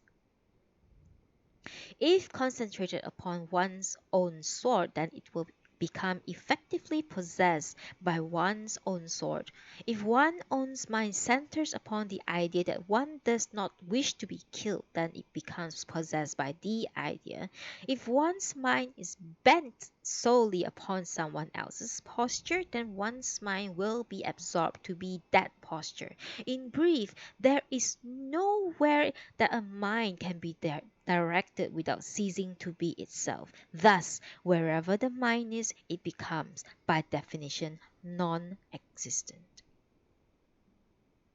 Quite remarkable, uncle. You must have had astonishing powers of memory to be able to quote such complicated stuff at such impressive length. Now tell me, Sneeze, did you follow the reasoning of the turnip pickling priest? Quite so, replied my master, employing his stock answer to good defensive effect. But don't you agree with its truth? Where indeed should one place one's mind? If one focuses one's mind upon the movements of an enemy, and then the mind will be entrammeled by and subjected to such movements, and if upon a foeman's sword, come on now, uncle. Mr. Sneeze is already deep versed in such concepts. In fact, he's only just emerged from his study where he is so busy training his mind. As you may have noticed, he's getting so regularly to abandon his mind that he wouldn't even answer the door to a visitor. So don't worry about Sneeze, he's perfectly all right. I'm relieved to hear what you say. It's highly commendable that he should so often go out of his mind. You would do well as he does. Waverhouse giggled, half in horror, half in embarrassment, but then, as ever, rose to the occasion. Alas, he said, I haven't gotten the time. Just because of you, uncle, live in a leisurely style. You shouldn't assume that others can afford to fritter their hours away. But are you not in truth idling your life away? On the contrary, I manage to cram busy moments into my leisure life. There you go again, you're a scallywag and a scatterbrain. That's why I keep telling you to discipline your mind. One often hears it said that someone manages to secure odd moments of leisure in a busy life, but I have never heard anyone brag of his ability to cram busy moments into his leisure life. Have you, Mr. Sneeze, ever heard of such thing before? I don't believe I have. Waverhouse laughed again, at this time, in genuine amusement. I'd hoped that wouldn't happen. You two ganging up on me, by the way, uncle, he immediately continued. How about having some Tokyo eels? It's been a long time since you tried them. I'll stand you a meal at the Chikuyo. If we take the tram, we can get there in time in no time. If we take the tram, we can be there in next to no time. Eels would be delightful, and that eel restaurant is undoubtedly the best. However, unfortunately, I have an appointment with Suihara, and indeed I must be off immediately. So you are seeing Mr. Sugihara, that old fellow keeping well? Not Sugihara, Suihara. Once again, I catch you in an error, and it is especially rude to make errors about a person's name. You should be more careful. But it is written as Sugihara. It is indeed written as Sugihara, but it is pronounced as Suihara. That's odd. Not odd at all. It is technically known as nominal reading. The common stone chat, for instance, is called a wheat eater. A wheat ear. But its name has nothing to do with wheat or ears. The bird is really kind of a sparrow, with particularly pallid feathers on its rump. Its name, in fact, means white arse. How extraordinary!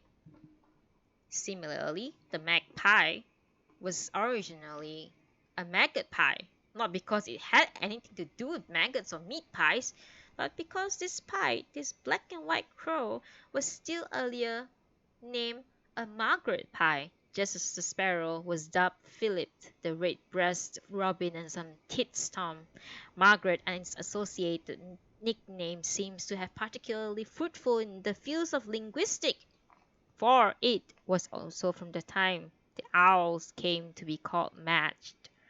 So, to go around referring to Sugihara marks you as provincial as much as a laughable yokel, as someone from the backwoods who still clumps round counting maggot pies for luck.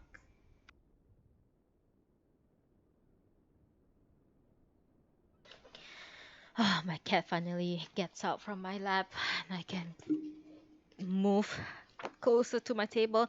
1 second, quick hydration.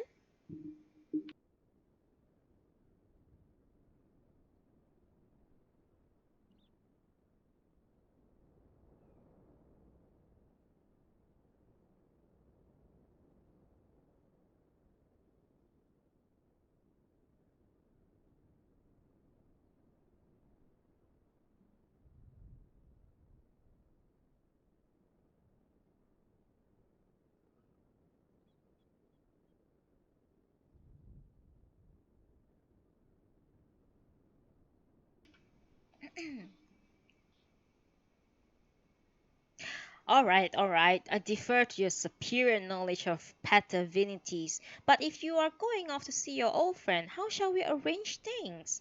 If you don't want to come, you need not to. I'll go by myself. Can you manage alone? I doubt that I could walk so far, but if you would be so kind as to call a rickshaw, I'll go directly from here. My master bowed respectfully and quickly arranged for Osan to go and find a rickshaw. When it arrived, the old man delivered the expectedly long-winded speech of departure and having settled his bowler hat comfortably over his topknot, left. Waverhouse stayed behind. So that's your very famous uncle? The very one. Quite so, said my master, who, reseating himself on a cushion, then sank back into thought with his hands tucked in his bosom. Isn't he an astonishing fellow? I'm lucky to have such an uncle. He carries on like that wherever he goes. You must have been a bit surprised, eh? Waverhouse evidently likes the idea that my master should have been taken aback. No, not surprised at all. If that old uncle of mine didn't at least startle you, you must have uncommonly steady nerves. It seems to me that there's something magnificent about your uncle. For instance, one could not but admire deep and deeply respect his insistence on the necessities of training of mind. You think that's admirable? Maybe when you are well into your 60s, like my uncle, you will be able to afford to be old-fashioned. But for the time being, you'd better to keep your wits about you. You'll do yourself no good if you get yourself known as devoted to old-fashioned notions. You worry too much about being considered old-fashioned. Sometimes, in particular cases, being old-fashioned is far more admirable than being up-to-date. Modern education, for example, attempts too much, and people ever grasping for more and more never once question the wisdom of its limitless breadth. By comparison, a traditional, even an old-fashioned, Oriental education is less aggressive, and it, by its very passivity, produces a more discriminating taste, for the traditional education trains the mind itself. Glibly exact, my master trots out his own views, the twaddle that he has only recently picked from his philosophizing friend. This, said Waverhouse in genuine concern, is getting serious. You sound like single man kid. At the mention of the name, a look of real shock came over my master's face. For the sage philosopher who so recently visited the cave of the sleeping dragon and who, having there converted my master to new style of thinking, then serenely went upon his ways, bore that name. I'm sorry, my cat is playing by himself. So there's like a background. Well, that's background entertainment for you guys. Haha. Oh my god. What? Can you stop? Yeah? You alright? Are you alright? He's fine.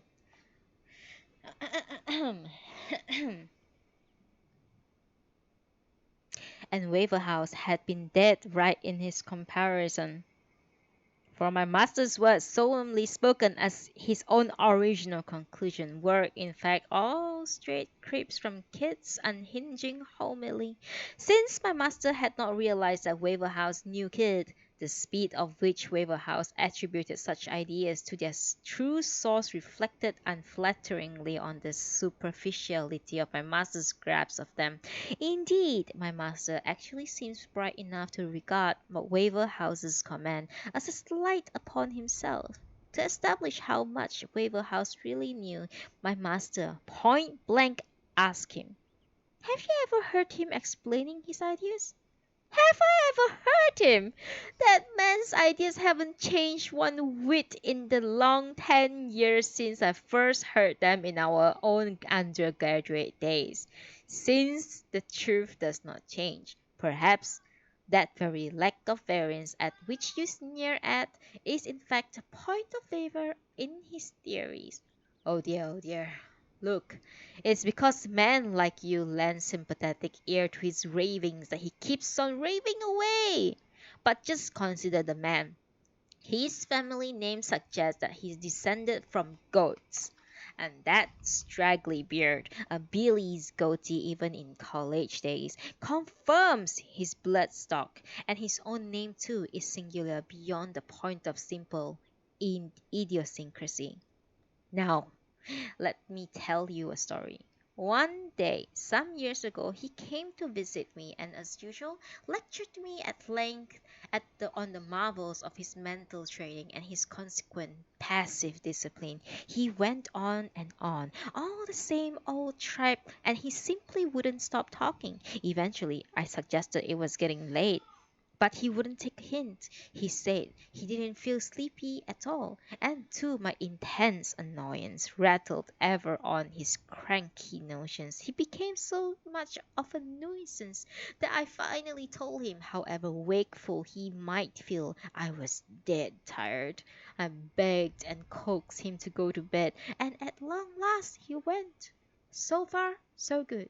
But in the middle of the night there was a major disturbance.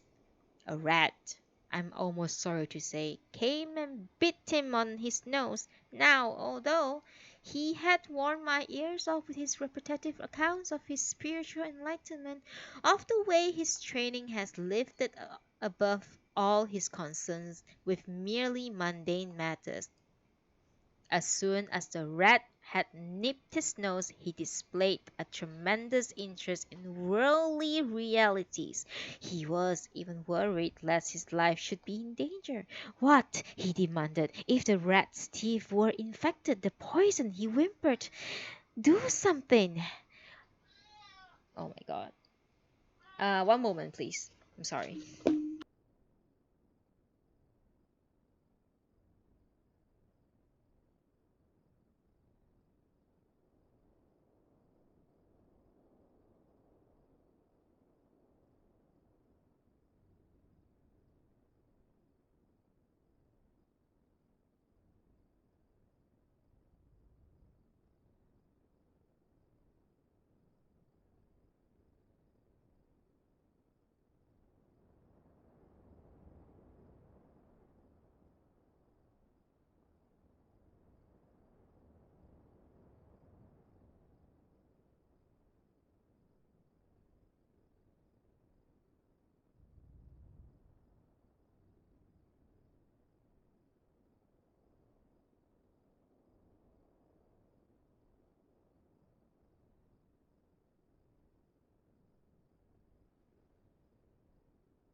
This has to be like one of the best reading session ever. Oh, thank you for the follow, Leo Sanborn. Thank you so much. Thank you, thank you. Thank you. Well, basically what happened is that he saw some birds outside the window of my bedroom and he really wants to get them, but he couldn't, so he's like super angry about it. So I let him out of my room and let him go to the balcony so that he can at least like, sneer at them and be all like, "Oh, this is my place." Like, being all alpha and shit. Um Even though he has no balls. Great stuff. Uh that's my cat for you. Okay. All right. All right. All right. All right. Oh god. Very sorry for all the pauses. I'm gonna um, apply lip balm and one more oh one more sip of tea. I'll be right back in 2 seconds.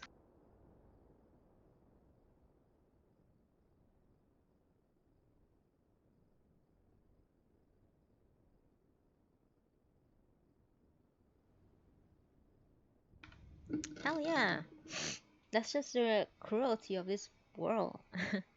Oh, no, thank you, Skadi, for attending and also for being here in my channel right now listening. I'm very sorry today. Like today's my reading is a bit like here and there. I'm like very nervous because it's my first time doing this like I I truth be told, I'm very very nervous, like especially nervous today because the whole affiliate thing, and it's like very nerve-wracking. But yeah, thank you so much for everyone who are still here with me listening to me, and also thank you to Leo San for the follow. Thank you so much, and we shall continue. Okay, where is it? Okay. What? He demanded. If the rat's teeth were infected, the poison, he whimpered, would be spreading through his system while we are wasting time in idle talk. Do something, he pestered me. Do something and do it quickly. Well, I didn't know what to do, but after racking my brains, I staggered off into the kitchen and pressed some grains of boiled rice onto a piece of paper, and that did the trick. How can boiled rice grains cure a rat spike?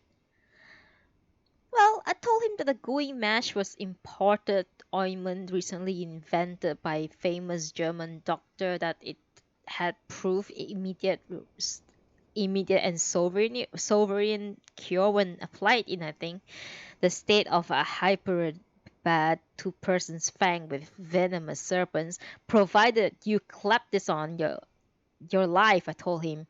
From the bottom of my heart, will be entirely safe. So even in those early days, you had a knack for bamboozlement. Well, it set Kit's precious mind at rest. The simpleton believed me and dropped off, smiling into sleepy byland. When I woke up next morning, I was particularly delighted to notice that a trickle from my ointment had dried into a thread and solidified among the darker threads of his daft goatee. I see your point. But he was younger back then. It seems to me that he has matured into a man of serious worth. Have you seen him lately? He was here about a week ago and spoke for some long time.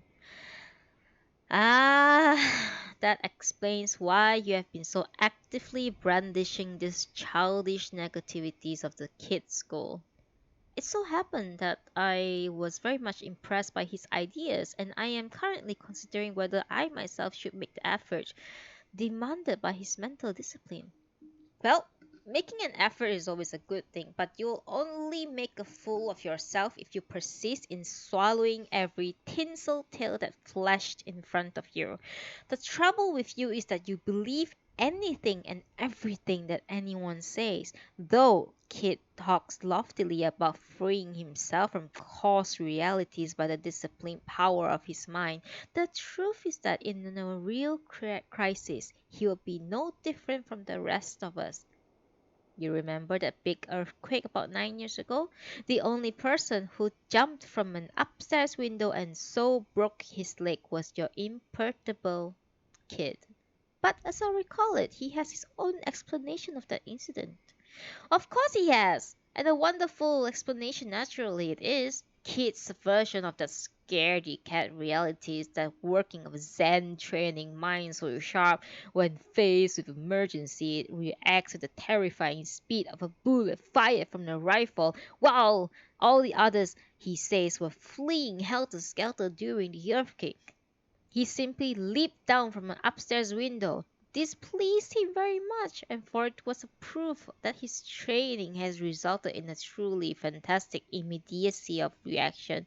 Kid was thus pleased but limping. He refuses to admit defeat. As a matter of fact, you may have noticed that those who make the greatest fuss about the unworldliness bestowed upon them by Zen practices and even by ordinary Buddhism are always the least reliable men. When Kid was here the other day, I'll bet he said all sort of things which you would expect only from a Zen priest babbling in his sleep. Well, didn't he? In a way, yes. He emphasized the particularly significance of a phrase which went something like, as a bash of lightning, a sword cuts through spring wind. That is all flash of lightning. It's pitiful to think upon. But that has been his pet stock phrase throughout the last 10 years. Not his own phrase, of course. He lifted it from the sayings of Wu Xue, who thought it up in China more than 1,000 years ago. We even nicknamed Kid with an appropriate pun on the sound of Japanese Wu Xue, Chinese name. And I do assure you that Reverend No Perception left scarcely one of his fellow lodgers in our student boarding house unstruck by his tedious lightning. We used to tease him into a frenzy because he then got his patter so properly mixed up that he became quite funny. As a flash of spring, he would shout at us, "The sword cuts through the lightning." Try on him the next time he calls around. When he sits there calmly propounding nonsense, interrupt and contradict him. Keep it up until he gets rattled, and in no time at all he'll start spouting at the most amazing balderdash you have ever heard. Nobody's safe with a tricky rascal like you around. I wonder who really is a trickster. A rational man I very much dislike, Zen priests and all that riffraff with their preposterous claims to intuitive enlightenment. Living in a temple near my house, there's an old retired priest, maybe about 80 years old. The other day, when we had a heavy shower, a thunderbolt fell onto the temple yard, where it splintered a pine tree into the old man's garden. People were at pains to tell me how calm, how unperturbed throughout the frightful happening the good old man had been, how in his spiritual strength he had shown himself serenely indifferent to a terrifying act of nature which had scared everyone else clean out of their wit. But I found out later that this spiritual colossus was in fact stone deaf. Naturally, he wasn't shaken by the fall of thunderbolt, of which he was totally unaware. And all too often that's how it really is. I'd have no quarrel with Kid if he did no more than derange himself in his efforts to find enlightenment. But the trouble is that he goes around involving other people. I know at least two persons, thanks to Kid, are now stark raving mad. For who, for instance? Who? One is Reno Tozen. Thanks to Kid, he became a fanatic Zen believer and went to the Zen center in Kamakura and then became a lunatic. As you know, there's a railway crossing in Kamakura in front of Engaku Temple. Well, one day, poor old Reno went and sat down there to do his meditation. He went a thorough nuisance of himself, telling everyone not to worry. Such were his spiritual powers, he could bring to a halt any train that dared to approach him. In that event, since the train stopped itself, his stupid life was spared. But he then went around saying that he had a holy body of immortal strength, which could neither burn with fire nor drown in water. He actually went so far as to submerge himself in the temple of Lotus Pond, where he bubbled about below the water for quite some time. Did he drown? Again, he was lucky. He was hauled out by a student priest who happened to be passing. After that, he returned to Tokyo and eventually died of peritonitis. It is true, as I've just said, that he just died of peritonitis, but the cause of his sickness was that he ate nothing but boiled barley and pickles throughout his time at the temple. Thus, though as several removes, it was Kid who killed him. Over enthusiasm is not, it seems, an unmixed blessing, said my master, looking as if he suddenly felt a bit creepy.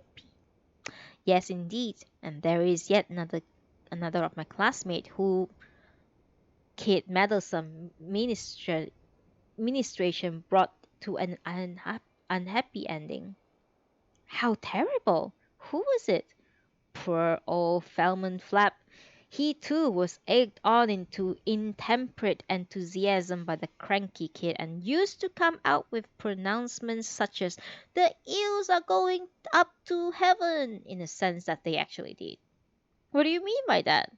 Well, he was obsessed with food, the most gluttonous man I've ever met. So when his gluttony became linked with the Zen perversities he'd learned from Kid, there wasn't much hope for him so far as this world is concerned. At first, we didn't notice anything, but now that I have come to think upon it, he was, even from the beginning, given to saying the strangest things.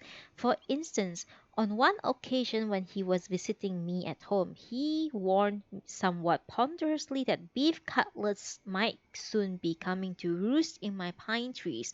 On another occasion, he mentioned that in the country district where his people lived, it was not uncommon for boiled fish paste to come floating down the river on little wooden boards. It was still all right until he contented himself with mere bizarre remarks, but when one day he urged me to join him in digging for sugared chestnuts and mashed potatoes in a ditch that ran in front of the house, then I reckoned things had gone too far. A few days later, they carted him off to the loony bin at Colney Hatch, and he had been there since. To tell the truth, an earth-bound greedy pig like Flap wasn't entitled to rise so high in the spiritual hierarchy as even to qualify to be a lunatic.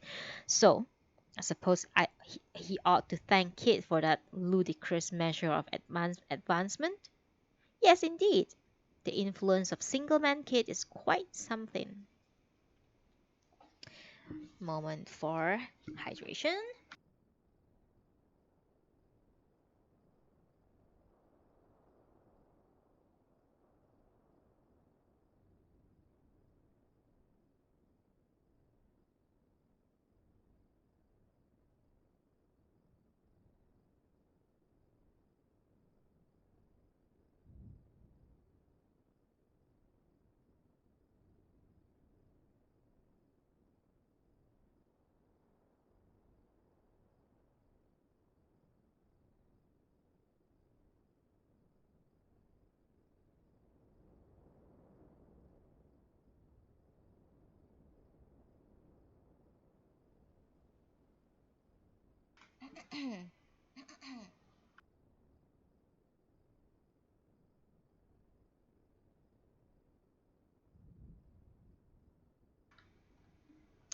I'm back. Well, so Flap is still confined in an asylum? Oh, yes, he's very much at home in there. He's now become a megalomaniac, finds full scope in the institution for the exercise of his latest bent. He recently came to conclusion that Pelman Flap was an unimpressive name. So, in the conviction that he is an re, he is an incarnation of divine providence, he now decided to call himself Mr. Providence Fair. He's really putting a terrific performance. You ought to go and see him one of these days. Did you say Providence Fair? Yes, that's his latest moniker. I must say, considering he's a certified lunatic, he picked on a clever name. Anyway, his fancy is that we are all living in darkness, a condition from which he yearns to rescue us. Accordingly, he fires off enlightening letters to his friends, or, in fact, to just anyone. I myself have several of his demented encyclicals. Some are extremely long, so long I even found myself obliged to pay postage due. Then the letter that I have just received must have come from this unbalanced flap. Aha! So you have heard from him too. That's odd. I bet it came from a scarlet envelope. Red in the center and white on both sides. A rather unusual looking envelope. Do you know that do you know I'm told he has them specially imported from China? The color scheme is supposed to symbolize of one of his portier maxims that heaven's way is white, earth way is white, and the human way turns red between them. I see. Even the envelope is pregnant with transcendental meaning. Being that of a lunatic, his symbolism is incredibly elaborate. But the quaint thing is that even though he has gone completely out of his mind, his stomach seems to have maintained its gluttonous appetites. All his letters somewhere mention food. Did he refer food in his letter to you? Well, yes, he did say something about sea slugs. Quite. He was very partial to sea slugs. It's only natural he still should think about them. Anything else? The letter did contain some passing references to blowfish and Korean ginseng. That combination is rather clever. Perhaps in his lunatic way, he's trying to advise you to take infusion of ginseng when you poison yourself by eating blowfish. I don't think that's quite what he meant. Never mind if he didn't. He's a lunatic anyway. Nothing more? One more thing. There's a bit towards the end of this letter where he advised me most respectfully to drink tea. Oh, that's amusing. Advising you to drink tea, eh? Pretty tough talk. At least when it comes from Flap. I imagine he sees himself as having snubbed you. Well done, Providence Fair. Goodness know what Waver House found so funny, but it certainly makes him laugh. My master, having now realized that the writer of the letter which he had read and reread with such immense respect is a notorious maniac, feels distinctly annoyed with himself, not least because his recent enthusiasm and spiritual endeavorings has all been a waste of time. He is also ashamed of himself for having, after assiduous study of material, so strongly admired the scribblings of an insane person.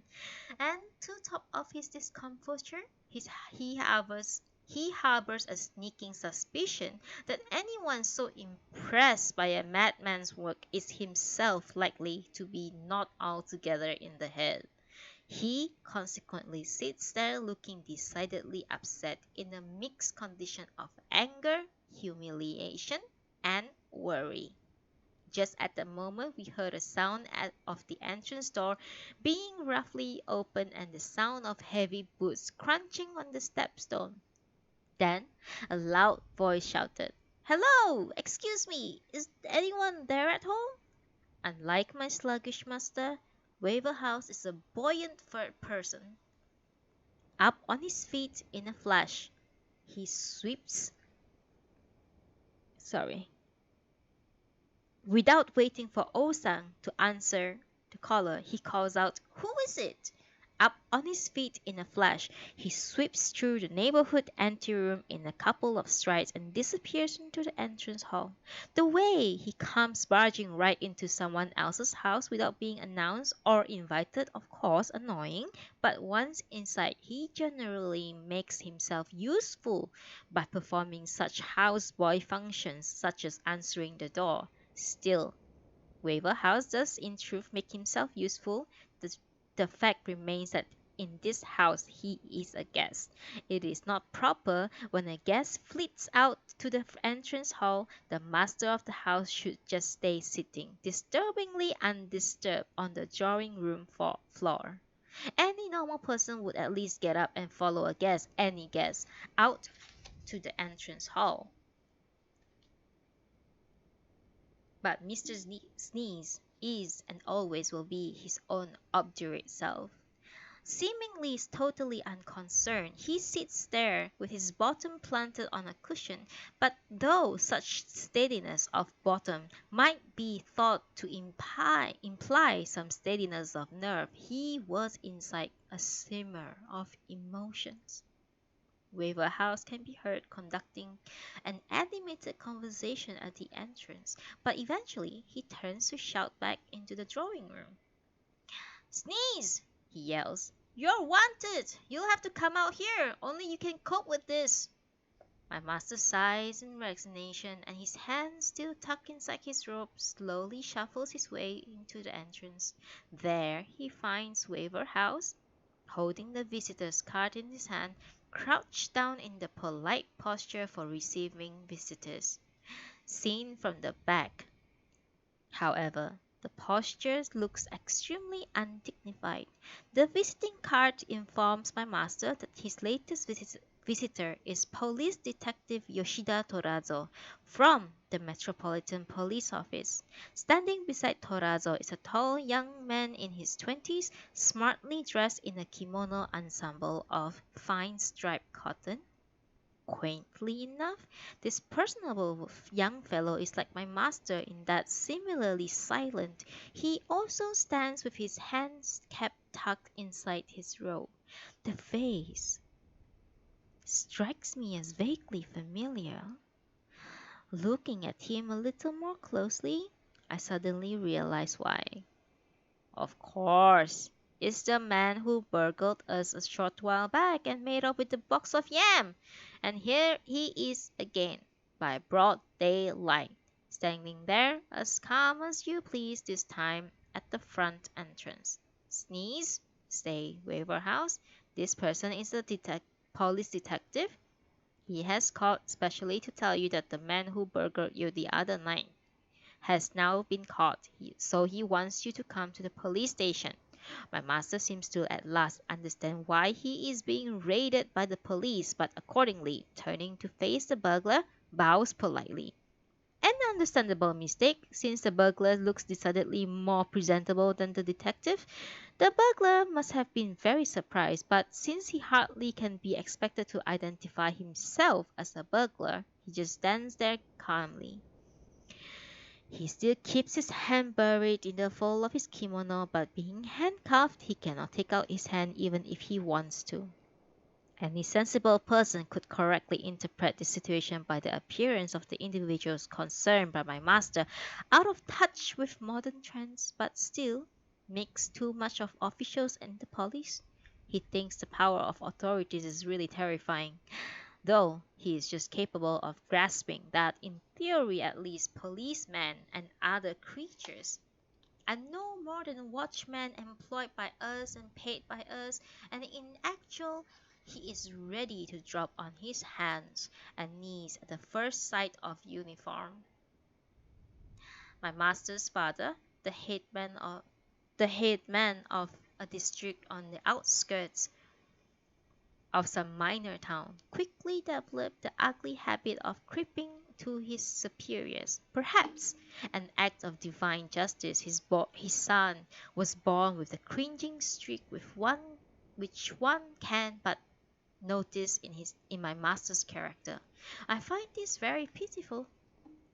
The police detective must have had a sense of humor, for he was grinning when he said, please be at the Nihon Natsume police substation tomorrow morning at 9 o'clock.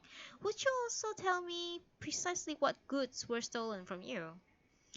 The stolen goods, my master promptly responded, consisted of... But having forgotten most of them, his voice petered out. All he could remember was the ridiculous box of yam. He didn't really care about the yams, but he thought that he would look silly and undignified if, having started to identify the property stolen, he suddenly had to stop dead. After all, it was he who had been burgled. But he was conscious of a certain responsibility deriving from his burgled status. If he could not give a precise answer to the policeman's question, he would feel himself to be somehow less of a man. Accordingly, with a sturdy resolution, he completed his sentence. The stolen goods, he said, consisted of a box of yam. The burglar seemed to think this answer was terribly funny, for he looked down and buried his chin in his kimono collar. Waverhouse was less restrained and burst into hoots of laughter. I see! The yams were really precious, eh? Only the policeman looked all seriously. I don't think you'll recover the yams, he said, but most of the other things will be returned. Anyways, you can find out all about that at the station tomorrow. So, of course, we shall need a receipt for everything you repossess. So don't forget to bring your personal seal. You must arrive no later than 9 in the morning at the aforementioned substation, which lies within the jurisdiction of the Asakusa police office. Well, goodbye. His mission completed, the policeman walked out of the front door. The burglar followed him. Since he couldn't take his hands out of the kimono, the burglar couldn't close the door behind him. So after he had gone, it just stood open. Though my master had conducted himself throughout the incident with awe-filled diffidence towards the police, he seemed annoyed by the parting rudeness, for looking unpleasantly sullen, he closed the door with vicious sliding slam. Well, well, said Waverhouse, you do seem odd, my detective. I only wish you would always behave with such remarkable diffidence. You'll be a marvel of good manners. But the trouble with you is that you are civil only to coppers. But he had come a long way out of his way to bring me that good news. It's his job to come and tell you. There was no need whatsoever to treat him as anyone special. But his is not just any ordinary job. Of course it's not an ordinary job. It's a disgusting job called being a detective. An occupation lower and dirtier than any ordinary job. If you talk like that, you'll land yourself in trouble. Waverhouse snorted disrespectfully. Very well then, he grunted. I'll lay off slandering detectives. But you know, it's not really a matter of respecting or not respecting those insufferable sneakers. What really is shocking is this business of being respectful to burglars. Who showed respect to burglar? You did! How could I conceivably number a burglar among my friends? Quite impossible. Impossible, is it? But you actually bowed to a burglar. When? Just now! You bowed like a hoop before him. Don't be silly, that was a detective. Detectives don't wear clothes like that. But can't you see? It's precisely because he's a detective that he disguises himself in clothes like that. You are being a very pighead. It's you who's being a very pighead. Now, do just think, to start with, when a detective visits someone, do you honestly imagine he would just stand there with his hands in his robes? Are you suggesting that the detectives are incapable of keeping their hands in their robes? If you get so fierce, I'll simply have to break this conversation off. But think, man, while you are bowing to him, didn't he just stand there? Not surprising if he did, after all, he's a detective. What glorious self-assurance! You're totally deaf to reason, aren't you? No, I'm not. You keep saying the fellow was a burglar, but you didn't actually see him committing burglary. You just imagine he did so, and you are being extraordinary obstinate about it. It was at this point that Waverhouse abandoned hope and accepted my masters as a demon beyond redemption. He fell unwontedly silent. My master, interpreting that silence as admission of defeat, looks uncommonly pleased with himself. But in proportion to my master's self-elation, Waverhouse assessment of the wretched man has dropped. In Waverhouse's view, my master's fat-headed obstinacy has considerably lowered his value as a man, but in my master's view, his firmness of mind has, by a corresponding amount, lifted him above the level of such pifflers as poor Waverhouse. Such topsy-turvydoms are not unusual in this imperfect world. A man who sees himself as magnified by his display of determination is in fact diminished in the public estimation by that demonstration of his crass wilfulness.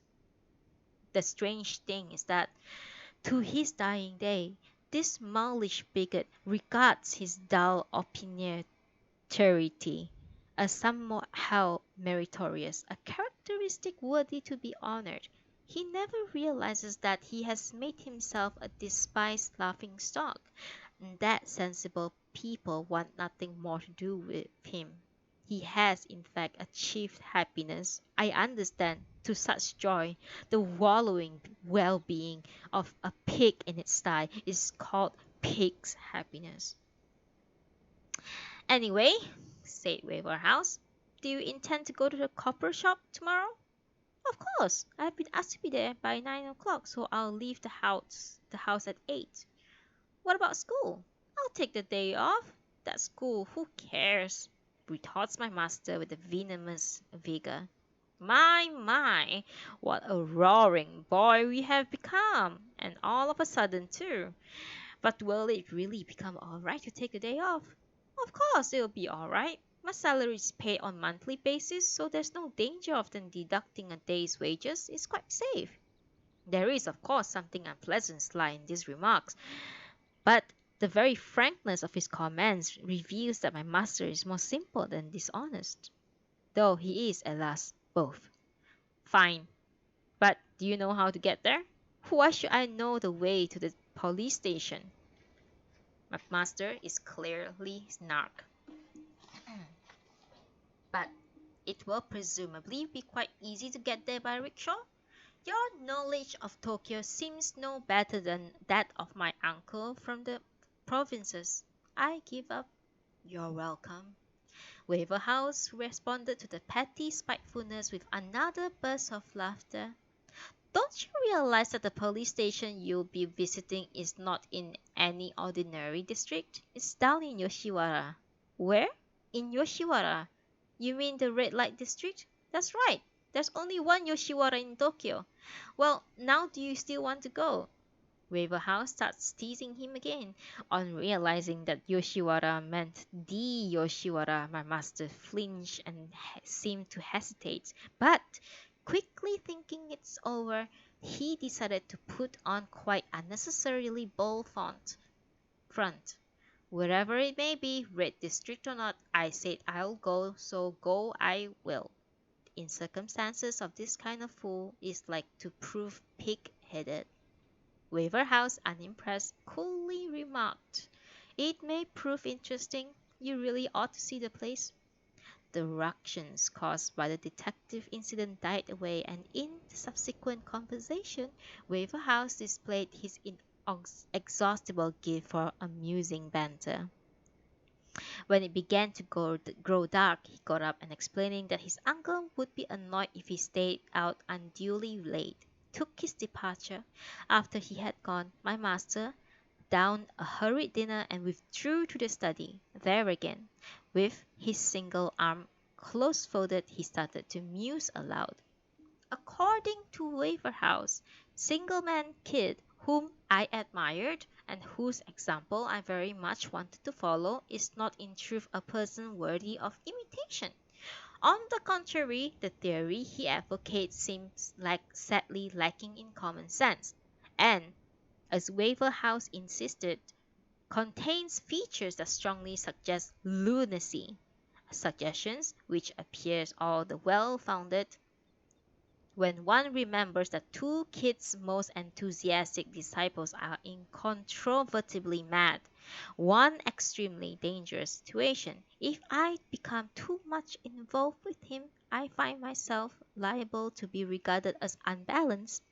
What's more, that Providence Fair fellow, whose writing really impressed me so much that I believe him to be a great man of enormous depth of knowledge and insight, has turned out to be an unadulterated certified maniac, confined under his real name Pelman Flap, in a well-known lunatic asylum. Even allowing the probability that Waver House portrait of the unfortunate fellow is a distorted caricature, it still seems likely that he's having a high old time in the loony bin under the impression that he is superintending heaven. Am I perhaps find myself a little potty? They say that birds of the feather flock together and that like attracts like. If those sayings are true, my admiration of a loony's thinking, well, let's say my generous sympathy for his writing, suggests that I myself must be a borderline case in at least, even if I am not clearly certifiable. If I freely choose to live next door to a madman, there's an obvious risk that one fine day I might perhaps unwittingly topple across his demented territory and end up like my neighbor, completely around the bend. What a terrifying prospect! Now that I come to think of it, I confess that I've been more than a little surprised at the very peculiar way in which my brain has recently been functioning. Perhaps some spoonful of my brain cells has suffered a chemical change. Even if nothing like that has happened, it's still it's still true that my own free will I've been doing and saying immoderate things, things that lack balance. I don't feel yet anything queer on my tongue or under my armpits. But what is this maddening smell at the roots of my teeth? These crazy muscular tics. This is no longer a joke. Perhaps I've already gone stark staring mad. And it's only because I've been lucky enough to not hurt anybody and to have become obvious public nuisance that I'm still allowed to quietly live in this district as a private citizen. This indeed no time to be fooling around with negative and positive, passive or active training of mind. First of all, let's check my heart rate. My pulse seems normal. Is my brow fevered? No. Temperature normal? No sign there of any rush of blood to the brain. Even so, I'm still not satisfied. There's nothing wrong. For a little while my master sat worried, straining his wits about what strains his wit would bear. Then, after a few anxious minutes, his mumbling started again. I've been comparing myself solely with lunatics, concentrating on the similarities between the deranged person and myself. That way I shall never escape from the atmosphere of lunacy. Obviously, I've tackled the problem in the wrong way. I've been accepting lunacy as the norm, and I've been measuring myself by the wonky standard of insanity. Inevitably, I've been coming to lunatic conclusion. If instead I now start measuring myself by normal standards of a healthy person, perhaps I'll come to a happier result. Let me then start by comparing myself to those close to me, those whom I know best. First, what about that old uncle in the frock coat who came visiting today? But wasn't it he who kept demanding where one should place one's mind? I doubt if he could really be counted as normal. Secondly, then, what about Coleman? He's so mad on polishing glass beads that for fear lest lunch should deprive him of a moment of friction, he hoiks the lunchbox down to the laboratory. Hardly normal either. Thirdly, Waverhouse? That man thinks his only function in life is to go around rollicking everywhere. Such a madcap must be completely positive of lunatic. Fourthly, the wife of the Goldfield. Her disposition is so totally poisonous as to leave no nook for common sense. I conclude that she also must be stark staring mad. Fifthly, Goldfield himself, though I haven't had the pleasure of meeting him, it is obvious that he must be less than normal, because he has achieved conjugal harmony by conforming with the warped characteristics of so abnormal a woman. Such a degree of conformity with the abnormal amounts of lunacy, so he's as bad as she. Who else? Well, there's those charming little gentlemen from Cloud Descending Hall. Though they are still little gentlemen from Cloud Descending Hall, though they are still mere sprouts, their raving madness could very easily disrupt the entire universe. They are as mad as young March hares, the whole boiling lot of them. Thus, as I review the list of my friends and acquaintances, most of them emerge as stained as maniac stigmata of one sort or another. I begin to feel considerably reassured. The truth may simply that human society is no more than a massing of lunatics. Perhaps our vaunted social organization is merely a kind of bear garden where lunatics gather together, grapple desperately, bicker and tussle with each other, call each other filthy names, tumble and sprawl all over each other in mindless muckiness. This agglomeration of lunatics thus becomes a living organism like cells, disintegrates and coalesces, crumbles again to nothing, again reintegrates. Is that not the actual nature of our marvelous human society? And within that organism, such few cells are slightly sensible and exhibit symptoms of discretion inevitably proved a nuisance to the rest, so they find themselves confined in specially constructed lunatic asylums. It would follow that objectively speaking, those locked up in their mental homes are sane, while those careering around outside the walls are all as mad as hatters. An individual lunatic, so long as he is kept isolated, can be treated as a lunatic, but when lunatics get together and so massed acquire the strength of numbers, they also automatically acquire the sanity of numbers. Many lunatics by their manyness healthy persons. It is not uncommon that a powerful lunatic abusing the authority of his wealth and with myriad minor madmen in his pay behaves outrageously, but is nevertheless honored and praised by all and sundry as a paragon of human virtue. I just don't understand anything anymore.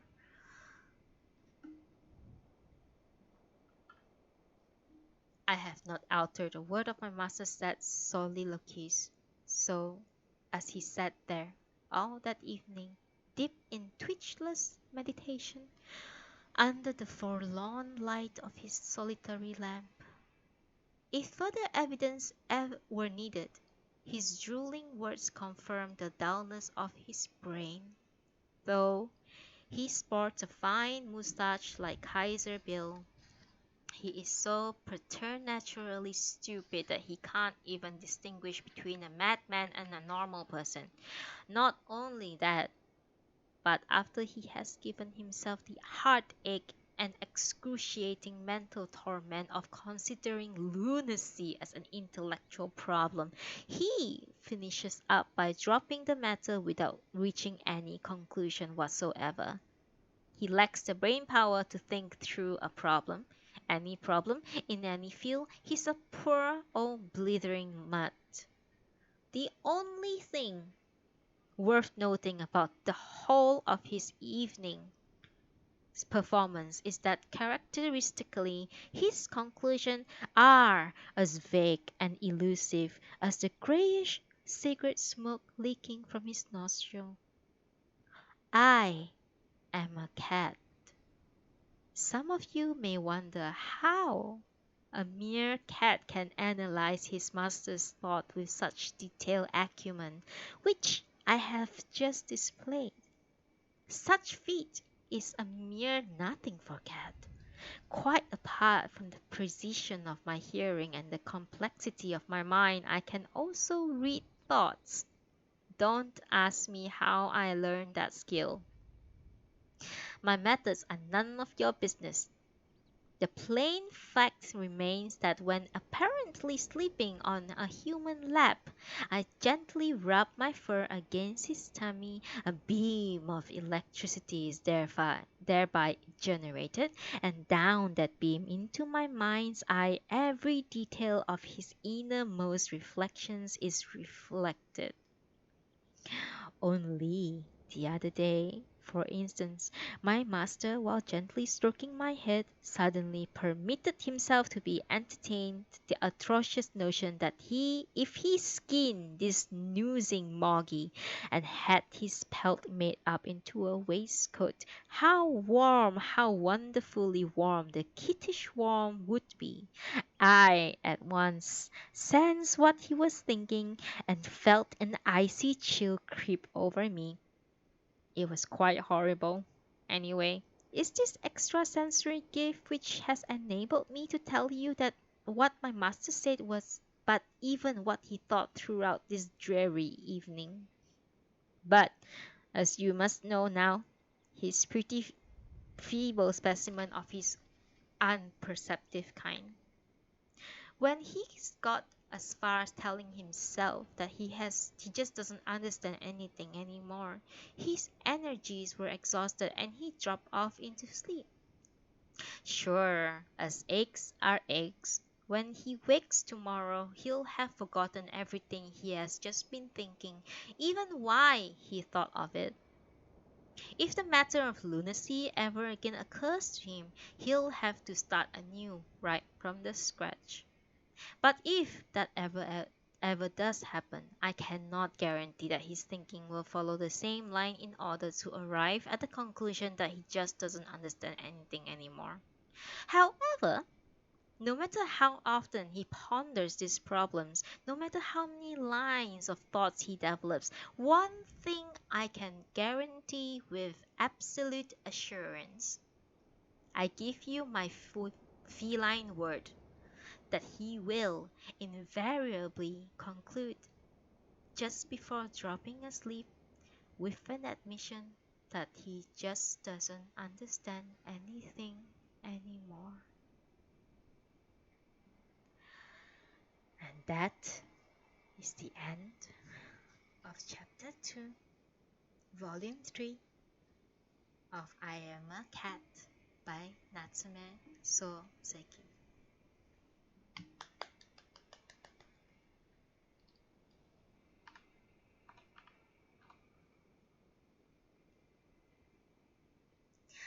Thank you very much, everyone, for attending my lecture. Is it? Hello, Keiko Sakamura. Keiko Sakamura. Hello, nice to meet you. Hello, is this your first time here? Are you in game right now? Oh yeah, there you go. Seiko, I'll send you a friend request. Vay Serafal as well. Thank you so much for attending. Thank you, thank you, thank you. Skadi Pippin, thank you so much for attending. Thank you, thank you, thank you, thank you. Thank you so much, you guys. Thank you. Oh my god. Thank you so much. I really appreciate all of you. All of your attendance here today. Thank you so much. Thank you, Scott Keiko Sakamura. Thank you so much. Uh, I'm very excited because I'm finally affiliated. I've been working like I've been like DN. It's not just me, right? DN and I have been working extremely hard to try to make something out of this thing, this channel. This channel started from just me trying to record my rate progress, uh, extreme rate progress, by the way. Um, and it just turned into a place where I find solace and acceptance. And I am very grateful for all of you today. I am so grateful. Thank you so much for being here today. And yes, see you, Tatamina. Thank you. See you. Thank you, everyone. Thank you for the follow. Thank you for being here with me. Thank you for listening to my storytelling. I am extra nervous today, so I stutter a lot, and I'm very sorry about that. I'm really sorry for stuttering so much today. And my cat was also acting up. Uh, it's very awkward. It's very awkward today for me, but once again, thank you so much for being here, and thank you so much for being by my side as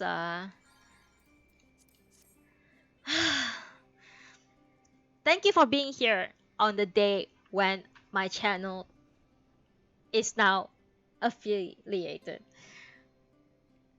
I'm so nervous. Oh, thank you, Keiko, for saying such beautiful things. Oh my god. Thank you so much. I'm so touched.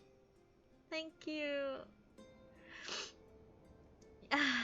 Thank you.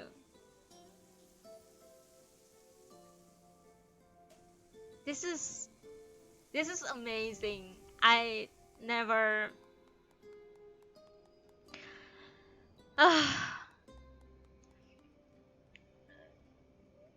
Oh, thank you so much.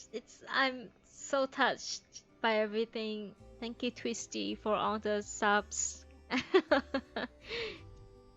I hope you guys will stay with me um for until the end of this book and more books to come. I will continue reading till I can't read anymore for you guys. And thank you so much. Do you want to take a picture? G pose? Where do you want to be? Where do you want me to stand? I can sit here, I guess.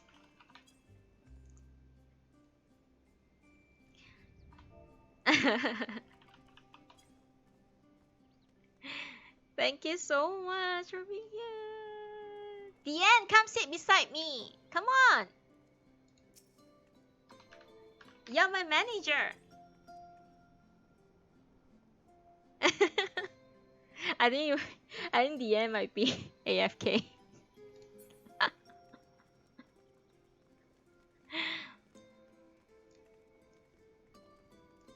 Oh, I think Deanne's AFK. It's okay. Make sure that Deanne is in frame, okay? She's my manager.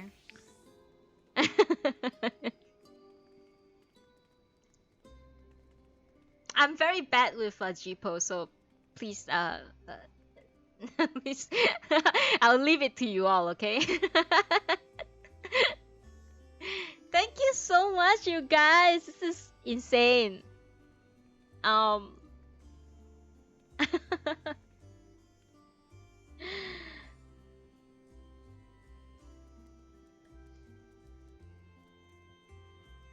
Thank you. It's it's been a really tough month, and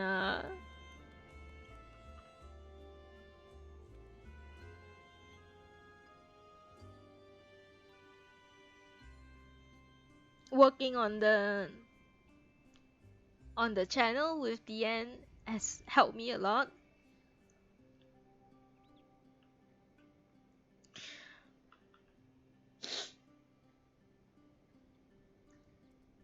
And I thank all of you for accepting me and listening to me.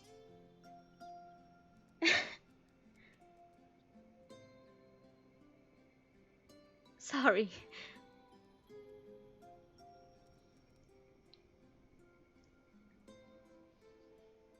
Thank you so much, everyone.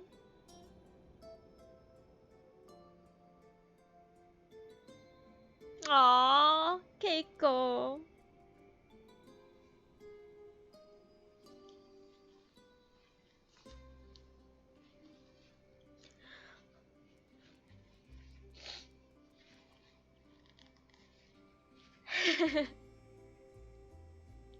Don't cry.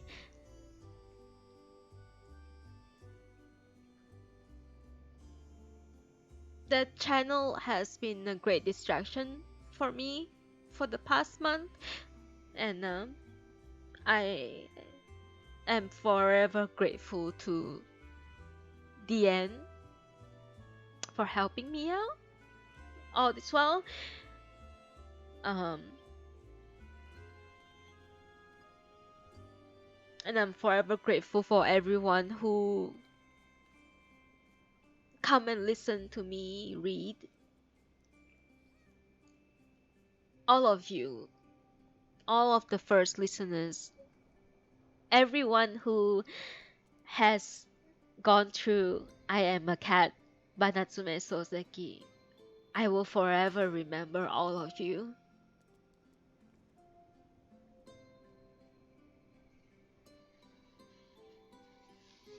It's out like if in all honesty I did not start this thing for affiliate. I didn't start this thing for fame or and like money. All I wanted is just to read, and all I wanted is just to read to people who are interested in listening. That's all. And I'm so happy and so grateful that all of you are here with me today on the day that Deanne and I debut as affiliate in this channel.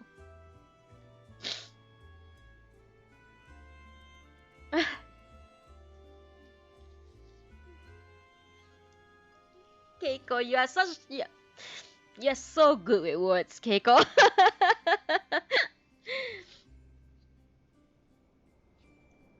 Thank you so much, guys.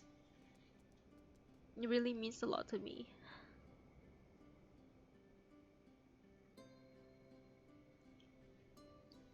I know this sounds like an overreaction, but I the past month has been really hard, and I am very thankful to all of you for being by my side all this while. Who all of you, whoever, you know who you are.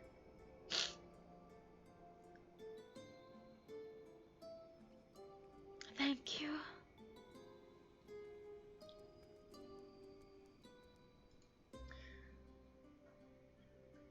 Thank you.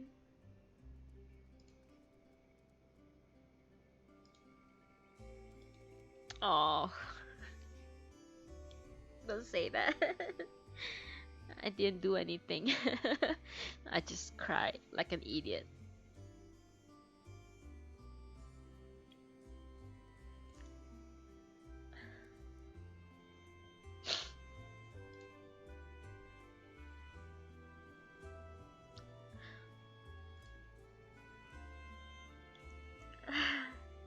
And this song too.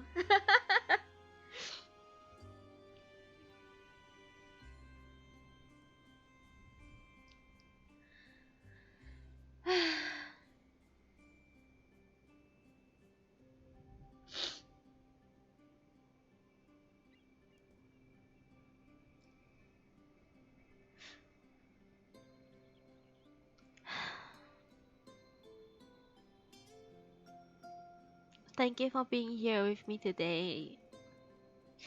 I think it's time for me to say goodbye for the day. I'm gonna take a good day rest, and perhaps later on, Deanne and I will be doing some re-clear, so I will be after lunch basically. I'll be uh I'll be running my stream again for uh some raiding content, basically. If you have never seen my raid face before, here's my raid face. I hope that you will be interested in, like, this is my raid face. This is my famous. I have to put the disclaimer on because I don't want people to think that I'm angry. I'm just concentrating on raiding, basically. This is my raid face on. So if you are interested in watching me raid today or tomorrow, I don't know, whenever, follow me on Twitch channel. Watch out for my schedule. I mean, my schedule mostly is only for nudables. But yeah, if you want to see me raid, I think the best way would be follow me on Twitter. Because I don't really announce when I raid. I just raid when I raid, and I just put on my stream. Follow me on Twitter, and then you will see a notification when I go live for raiding content, basically. And yes, thank you, Scotty, for coming over today. Thank you, Keiko. Thank you, Wine. Thank you, Ariana Grande. Thank you to Exia, as always looking so beautiful. Thank you for Tazamina, Rico. Thank you to Tasty. And thank you. Thank you for being here. Thank you so much. Yeah, Ariana, let's do Reclear together. Thank you so much. Okay, I will switch off my stream now. It's running on about 3.5 hours. Thank you everyone for this amazing celebration of affiliate with Twitch. And yeah, no more crying. I won't cry anymore. Thank you so much, Sarah. I love your name. Thank you, thank you, thank you, thank you. Thank you for all the follows. Thank you for being here with me. I'll see you guys on this coming, for the next Noodable on this coming Friday at 11 a.m. as always. I'll see you then. Have a very good day, guys. Have a good day. Rest well. We'll do Reclear's raid later. Watch out. Bye.